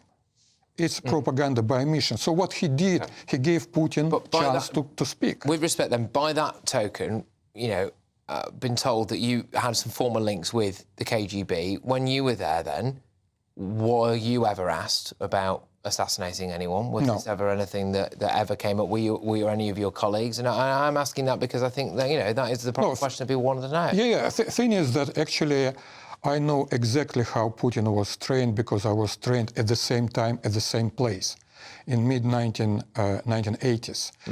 I was trained for 2 years, he was trained for 1, so I was trained even better. I had no idea how to kill people. I was never trained to kill people. It wasn't even mentioned, an option to kill someone during our training, two-year. Or to use it as a tactic is more what I'm guessing at. Not that you necessarily yourself personally might, but that it would be a tactic to remove opposition. No, never. I don't think. No, Putin. I'm pretty sure Putin was never trained to do that because I wasn't, and that's why I'm so skeptical. You know, some experts say that Putin can do that because he's a ex-KGB intelligence officer. Well, it's not true. It's exactly because he was an intelligence officer. He wasn't trained to do that. That wasn't his job. Okay. All right. Thank you very much for your time. It's fascinating. I hope to talk to you again. I hope to talk to you again at some point soon. That is Alexander Vasilyev there, who's former KGB man, Russian historian as well. Well, there's quite a lot to go out there. But coming up, which charity is the government suggesting scrapping funding for? Find out why in my press pack. And also tomorrow's front pages as well. My brilliant panel of guests. Yes, I'll be giving you those front pages. Before anybody else, it's Patrick Christys tonight. We're only on GB News.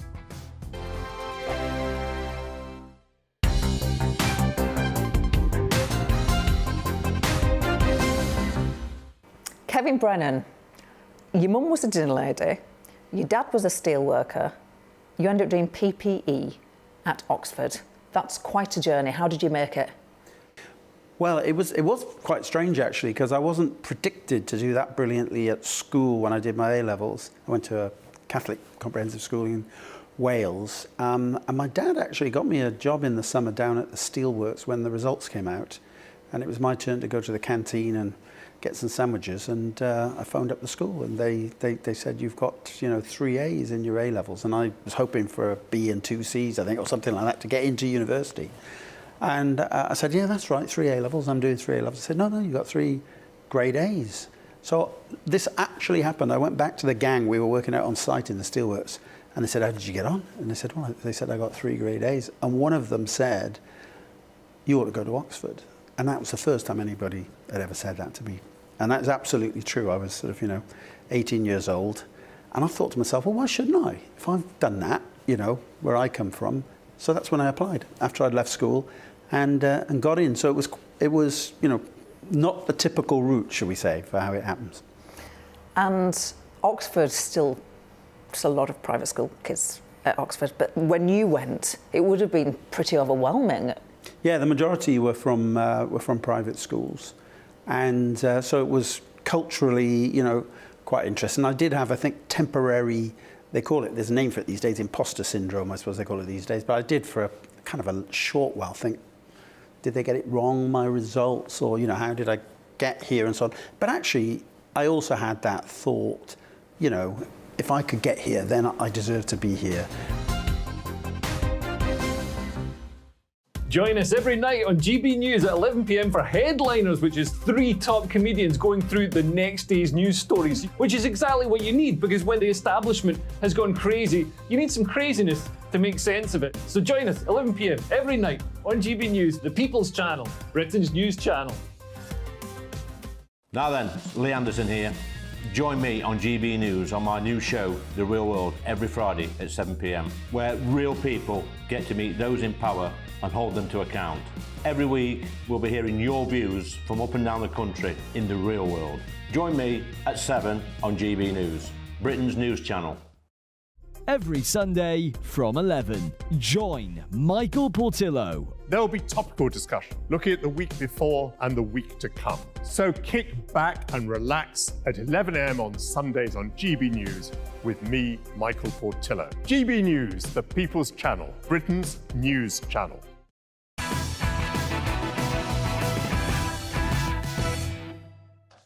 It's Patrick Christys tonight only on GB News, and it's time to bring you tomorrow's news tonight in a very lively paper review. It's my press pack here. Let's go. Right, the Eye, murdered by the Kremlin. Not according to my previous guest, that's for sure. World leaders blame Putin for death of jail critic Navalny. We go to the Daily Mail. Putin will pay for what he did to my husband. Navalny's widows rage over the murder of Navalny. The Mirror. Harry, I love my family. Prince hopes the King's cancer diagnosis will lead to reconciliation. Again, Paul Burrell, who I had on earlier on, thinks definitely not. The Daily Express, evil Putin will answer for what he did to my husband. Again, look, we have covered quite extensively both of the stories on on the front pages so far. So what I'm going to do is I'm going to bring in my panel again, and we're going to talk about a story that is on the inside of The Guardian, I believe it is, but I think that you might have missed, OK? And it involves something called the Interfaith Network, right, which is, well... it's going to be have its funding withdrawn, potentially. It's a charity that has worked for over 37 years to promote greater cohesion between different religious groups. But it's been threatened with closure because the government suggested, well, Michael Gove really said, he's thinking he's going to withdraw the funding. And it's over, well, quite a concerning issue, which is that one of the trustees is connected to what's called the Muslim Council of Britain. And the government has long-standing policy of not engaging with the Muslim Council of Britain due to allegations that its leaders support violence against Israel. James, I'm going to go to you first on this. Do you think this is fair enough? Are we in a situation a bit like where we would prevent, where we ended up giving a load of money to a load of charities and it turned out they supported the Taliban? Is this a similar situation? I think it's really about, long-standing government policy. For 15 years, there's been a well-known boycott of the government of the Muslim Council of Britain, and this is really about keeping in line. And, of course, the question is, why wasn't this spotted sooner?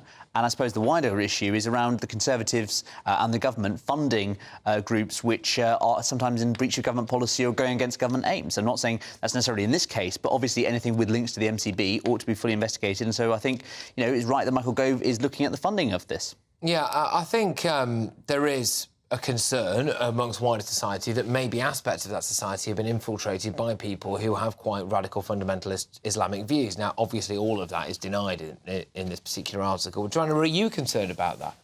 I'm concerned to an extent, but I do think that it is, far-fetched what Michael Gove is proposing. This is, an organisation that's been going for over 37 years, and probably its track record speaks for itself. And it seems as if, to my understanding, it doesn't seem like, this is a regular occurrence. Yeah, well, I mean, with respect, Hassan Judi has not been responsible for it for the last 37 years. This is the individual who's the former Assistant Secretary-General of the Muslim Council of Britain, who was appointed as one of 22 trustees of the IFN last July. The Muslim Council of Britain also features heavily regular viewers of this show will know, with a new website that's popped up called themuslimvote.co.uk, which is looking to mobilise independent Muslim candidates to stand in seats that don't support a ceasefire. Should we be worried about this stuff? I mean, the Muslim Council of Britain has, if you look at its track record, a lot of questionable things in it, shall we say. One of its founders was a gentleman called Iqbal Sakrani. He was very involved in the anti-Rushdie campaign. I think at one point he even said that death, if anything, was too light a thing to happen to Salman Rushdie, comments that he later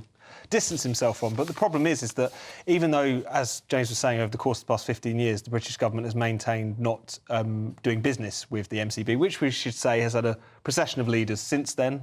It doesn't make some of the noises that it might have made previously. Also, I think the general policy of the British state over many decades to basically try to relate to ethnic minority or religious minority communities by either backing or dealing with these organisations has empowered them to a certain extent, and now they're kind of reaping the whirlwind of that to a certain... So this is an extended policy, but it's still something which is... People complain all the time that multiculturalism has failed. At the end of the day, we are where we are, and we live in a very diverse society, and we have to find ways to actually work around that. I understand, and I think that there should be an investigation into this, but to completely scrap it and then complain 5 years down the line, if this organisation has been doing relatively good work over the last 37 years, should we just can it at this point? But multiculturalism is not the same as living in a diverse society. Multiculturalism is a policy. Multiculturalism is a policy of, again, trying to break up the society, trying to say we can't relate to you all as citizens, so therefore we have to address you as Muslims, you as Christians, you as Hindus, whatever it might be.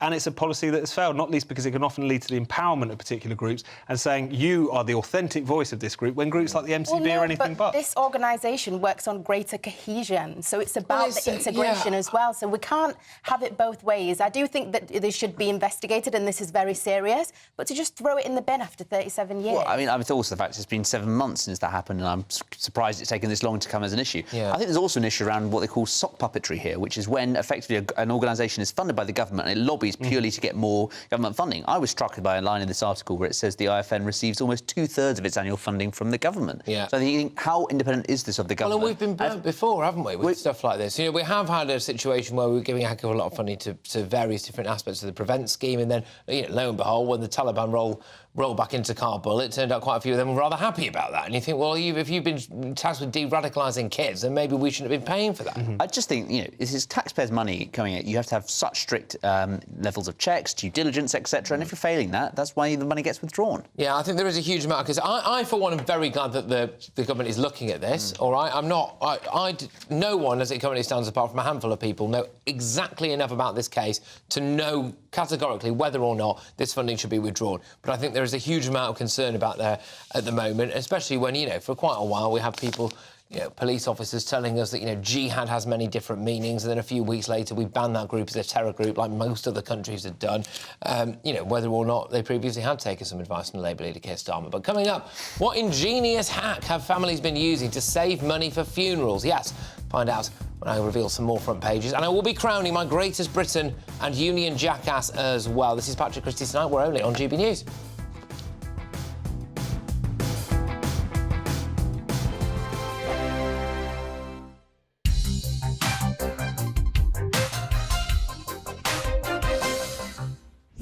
What was the most memorable country you worked in? Well, that's hard because I was in countries, Australia, the United States, also in Africa. But I think the most exciting one, because of the time that I was there, was the Soviet Union, because I was there a lot during the transition between it becoming the Soviet Union and then becoming Russia. And I remember once I was with a guy called Boris Viktorovich Nekrasov, who was head of radio studio planning at Radio Moscow. And it was May Day, and we were watching the parade as it was beginning to go or heading into Red Square. And a policeman, a militiaman, came up to us and said, you can't stay on the sidewalk, on the pavement. And Boris said, what do you mean we can't stay on the sidewalk? He says, well, that's my orders, he said. So Boris says, well, can we join them? So we joined them. And I joined. What it was a protest group which was behind the military parade. And they were flying the Lithuanian, Latvian and Estonian flags when it was illegal because they were then Soviet socialist republics. And I got chatting to one guy who was, I always remember, was a ginger-haired, blue-eyed guy who said, I said, why are you protesting? And he said, well, I'm Jewish, which I didn't look Jewish to me, but he said, I'm Jewish. And he said, in my internal passport in the Soviet Union, it doesn't say I'm Lithuanian or Russian, it says Ivri, which is Jewish in Russian, as if it's a nationality, when in fact it's a religion. And of course, there's a great difference between nationality and religion, whatever the religion might be.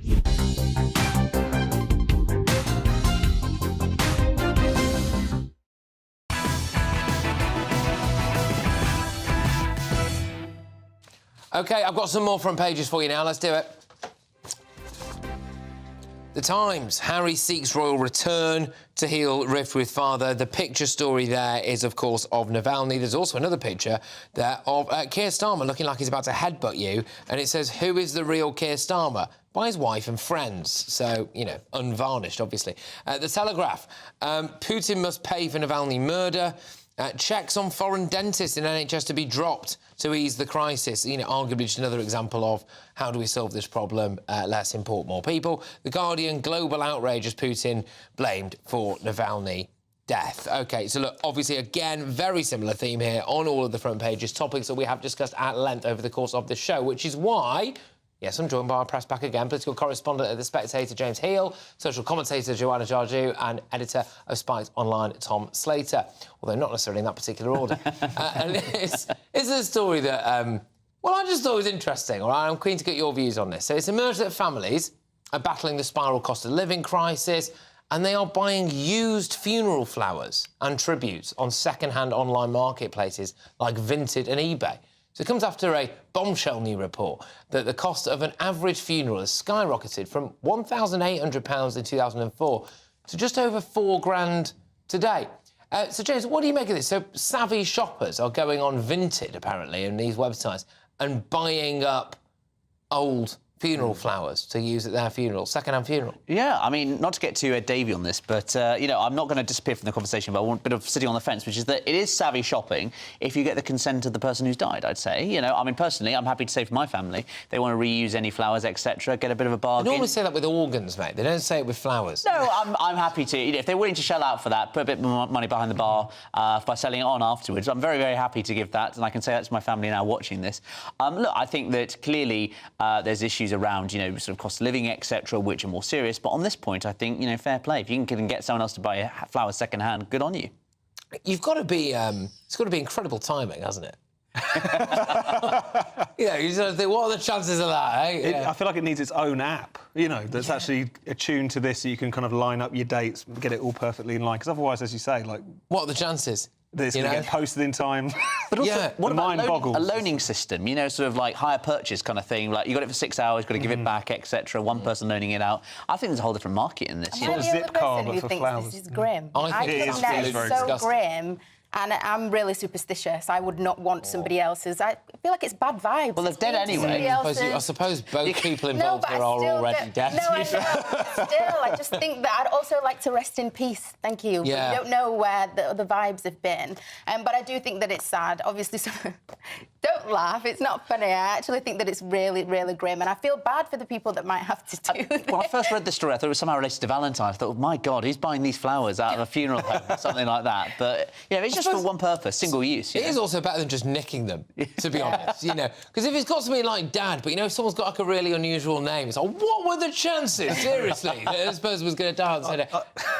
I just like the idea of the edge cases, like someone saying, it's not quite his name, but it is only 50 quid. So he was a United fan, but we'll paint these blue flowers red and that'll be all right. So, anyway, right, let's have a little look at this viral video that we managed to dig out. Now, honestly, I couldn't quite believe... I'm still not entirely sure whether or not this is real, I'll be honest with you, but Black History Month is celebrated over in the United States. Assistant Secretary for Health, Rachel Levine, wanted to provide an important message. They're also an admiral, I think, in the name. Just have a look. Hello, I'm Admiral Rachel Levine. This Black History Month, I'm pleased to partner with OMH in advancing better health through better understanding for Black communities. Climate change is having a disproportionate effect on the physical and mental health of Black communities. Right. So, that's a bloke, right? Mm-hmm. Who's white. It's a woman. Oh, OK. And they are talking about Black History Month, and they crowbarred in mental health and climate change. There's a lot happening there. What is that the most virtue signalling thing you've ever seen? I mean, it felt like the kind of full house bingo card, didn't it, for all the woke issues. Climate change is racist. We've got the transgender general. I don't know how you would improve on that. Maybe if more masks were being worn 2 or 3 or something like that. You're not offended that we are sceptical of that? I just think even taking from that climate change is racist. Obviously, if you say that, people are going to say, oh, you know, is the weather racist now? Obviously, that's not it. It's the effects of climate change and how it actually affects people living in certain areas. So if you're living in an area that's predominantly of ethnic minorities, and that area is more likely to be affected by climate change, that's what you're talking about. Not that the weather changing is racist. So I think it's very simplistic. And you know what you're doing with that. You can't look at that and think that that was a kind of completely normal, straightforward campaign. That's such a bizarre combination of issues. If you were to have the same argument globally, if it wasn't just, you know, in America, and you were to say climate change affects people, you know, that are closest to the equator, then that would make sense. So why does it not make sense with America that you see have massive weather conditions? Right, James, that's an admiral. Well, I mean, I was more surprised by the Black History Month link. I wasn't really sure necessarily what the kind of... as I understand it, Black History is more about the kind of celebrating the success and past stories of the particularly Black American community and African American community, sorry. Like, so I was a little bit... I thought it was slightly jarring overall. Yeah, no, of course, but I'm not understanding contemporary... you know, struggles, etc. But I found it all a little bit odd, given that the Admiral was the one chosen to front that campaign. Well, there we go. Look, we've got today's greatest Britain Union jackass to bring you now, so let's do that, shall we? James, let's start with your greatest Britain. Well, it's an honorary Great Britain for today, and it's Alexei Navalny. For understandable reasons, any man who can look death in the face and choose to go back to that earns my respect. And obviously, a tragic end. We just hope that his struggles for Russian democracy won't be in vain. Yeah, indeed. Joanna, Great Britain, please. Mine's also an honorary one, and it's South Africa for asking the ICJ to order additional emergency measures ahead of Israel's assault in Rafah. Never to protect civilian lives. You get incredibly controversial. Not only is it not British, but you've also crowbarred in... It's a state. Yeah. It's honorary. Yeah, no, fair enough. Am I going to win today, for once? No, obviously not. Not with that suggestion, you know. Also, he's picked Navalny, the ultimate trump card at the moment, so you can't... Go on, he's your greatest Britain. Simon Fanshawe, just been made rector of the University of Edinburgh, a gay rights hero, but also a gender-critical hero, and upsetting all the right people with this appointment. Today, it is Navalny. So Navalny is today's honorary greatest Britain. Let's go now to Union Jackass. Go on, James. It's got to be Sadiq Khan. I think on the same day, for instance, he was jeopardising Keir Starmer's favourite pub in Kentish Town with the delayed tube works there. He's spending £6 million on these new tube lines. And there's all sorts of ironies. I mean, I wonder who will be the first woman to get dumped on the suffragette line. You know, or if there's leaves on the Windrush line, so the ironies, it writes itself. You know, and I think that this will be kind of interesting to see how the tube lines all unfold. But I think Sadiq Khan for a litany of failures. I did actually enjoy the number that Spike did on the new lines. You know, the county line, the Free Palace line. Yeah, the Lineker line. Yeah. The gender-affirming care line. Shamima line. Yeah. Shamima line was good. Yeah. So there we go. Right, OK, who is your Union Jackass? Then? Mine is Sir Ed Davey for hiding behind the failure of his own party. Like he said, where's Ed? Where's Ed? We actually did do a missing poster of Ed Davey a little bit earlier on. I would just like to reiterate, Ed, wherever you are, whatever it is you've done, however bad you think it is, just come home. OK? People are worried about you. Ed Davey, where is this guy? Honestly, I mean, have you ever actually seen a more... Oh, have we got it? Right, now, look, very seriously here. Look, missing person alert. Ed Davey has gone missing, the Liberal Democrat leader. He was last seen running away from a post office. I cannot believe that this guy has got... He's got a heck of a lot of front on him, hasn't he, really? Heck of a lot of front. Anyway, call that number on there. Don't know. I think it's fake. I think it's a talking clock, actually. OK, who's your Union Jackass? I was torn between the two main party leaders, but given it's today, it's got to be Rishi Sunak. What's the point of him? Right. Many people will be asking. Interesting, though, isn't it, there, that we've got two leaders of two major political parties both asking a very similar question of what is the point of you? And so we are where we are. Today's Union Jackass is Ed Davey. Hey! Yeah, there we go. So well done, Sir Ed Davey. Sorry, Sir Ed, there we are. So there we go. Well, it's been an eclectic mix tonight, I must say. We've had everything from a former KGB agent to Paul Burrell with some rather concerning news about the King, to some chats about by-elections and a missing poster for Ed Davey. But, of course, my fabulous panel, thank you very, very much. I hope you have a wonderful, wonderful weekend. I would also just like to say thank you very much to everybody who's been watching and listening tonight. Headliners are next. They're going to be rip-roaring through the papers for you in the way that only they know how. And I hope you have a wonderful, wonderful weekend. I will be back on Monday at 9 p.m. Make sure as well that you do keep getting your stories into storiesforpatrick@gbnews.com. There have been some wonderful tip-offs there. And some people often wonder, where do you get some of your exclusives from? Well, it's actually you. So you can make sure that you are a part of the show. So thank you very, very much. I will see you on Monday at 9. Have a great weekend. A brighter outlook with Box Solar, sponsors of weather on GB News. Hello, very good evening to you. I'm Alex Berkill here with your latest GB News weather forecast. The weekend's likely to start mostly dry, however, that's not going to last long as there is a weather system waiting out to the west of the UK, and it's this that's going to bring some heavy persistent rain later on Saturday. But for the time being, we are still under the ridge of high pressure that brought a quieter day for many today. However, we are going to see a bit more cloud pushing in from the west as we go through the night, and this cloud will bring some outbreaks of drizzly rain. All the time time, towards the east and the northeast, there's some clearer skies. It may turn a little fresher than some recent nights, perhaps dropping to low single figures across parts of Scotland, but many a mild start to the day tomorrow. The best chance of any sunshine tomorrow will be across the east and the northeast early on. Otherwise, it is going to turn pretty cloudy for many of us. That cloud bringing a few spots of drizzly rain before more persistent heavy rain pushes in from the west due to that system I pointed out earlier. Temperatures, though, will stay on the mild side, not quite as high as they were earlier on in the week, but nonetheless several degrees above average for the time of year. That heavy rain in the west then feeds its way across the whole of the UK as we go through Saturday night and into Sunday. A bit of uncertainty as to how quickly it pushes through, but it could bring some impactful weather, especially across England and Wales. As we go into next week, and well, after a mostly dry day on Sunday, I think we can expect some further heavy rain and strong winds by the middle of the week. That warm feeling inside from Boxed Boilers, sponsors of weather on GB News.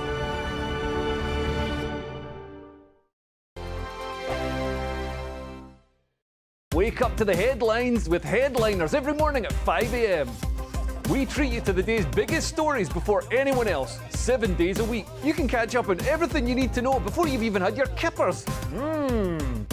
Headliners every morning at 5 a.m. only on GB News, the People's Channel, Britain's news channel. Good afternoon, Britain. Weekdays from midday.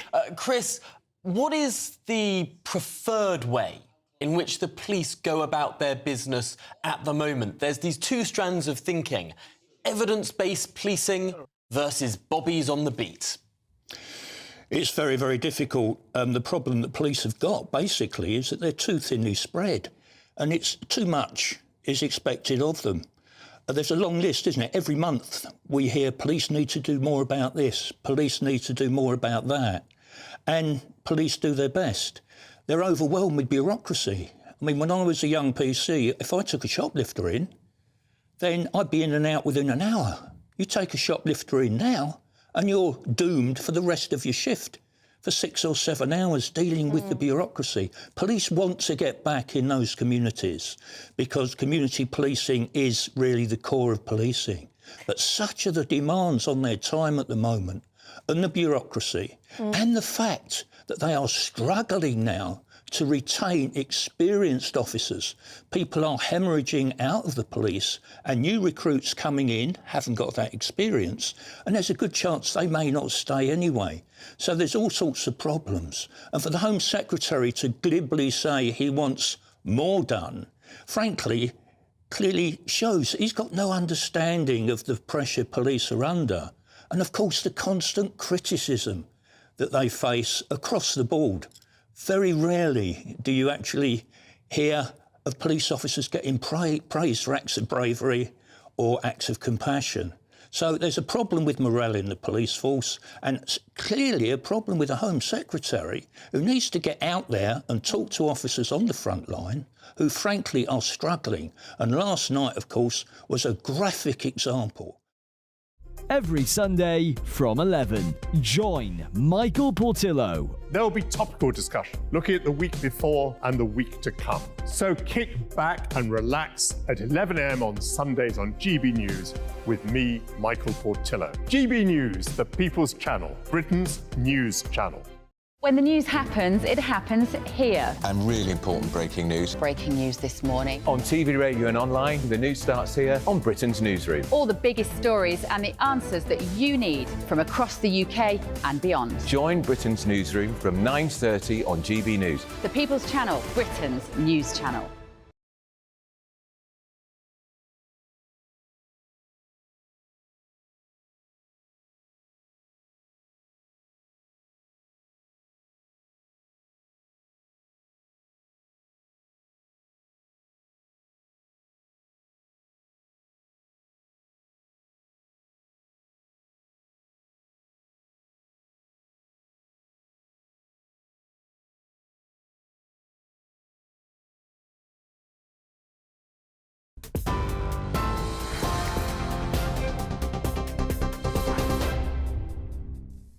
You're watching and listening to GB News with me, Sam Francis. We start with the latest in our top story tonight. The Foreign Office has now summoned Russian diplomats following the death of jailed politician Alexei Navalny.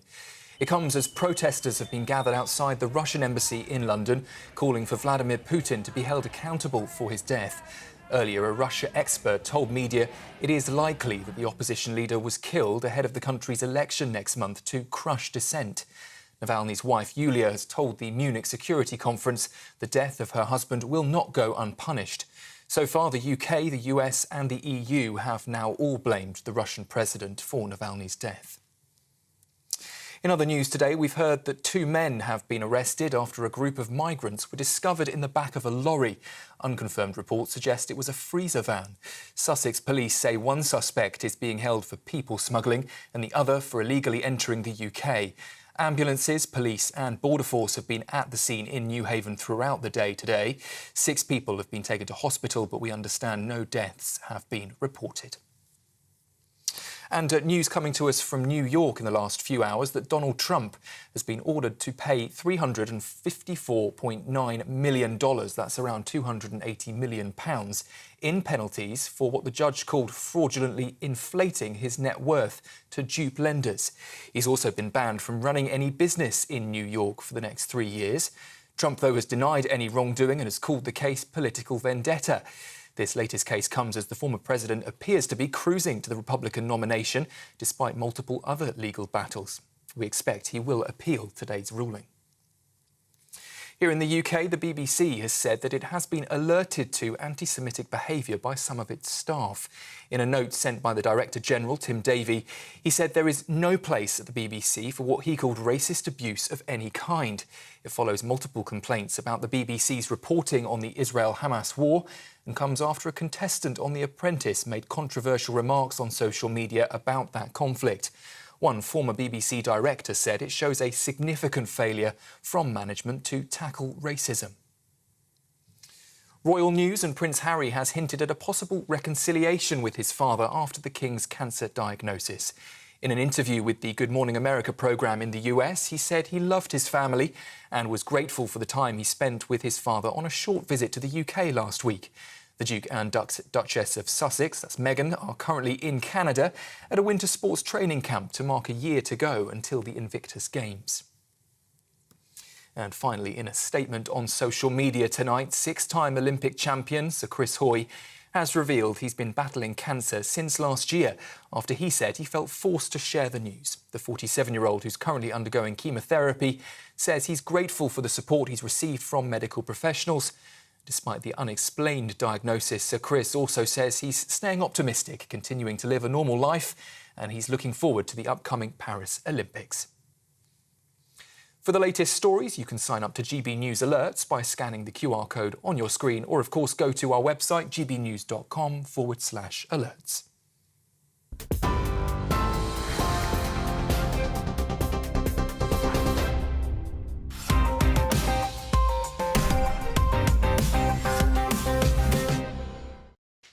Hello and welcome to Headliners, your first look at Saturday's newspapers.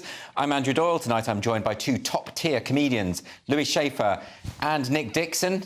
How are you both? I'm good.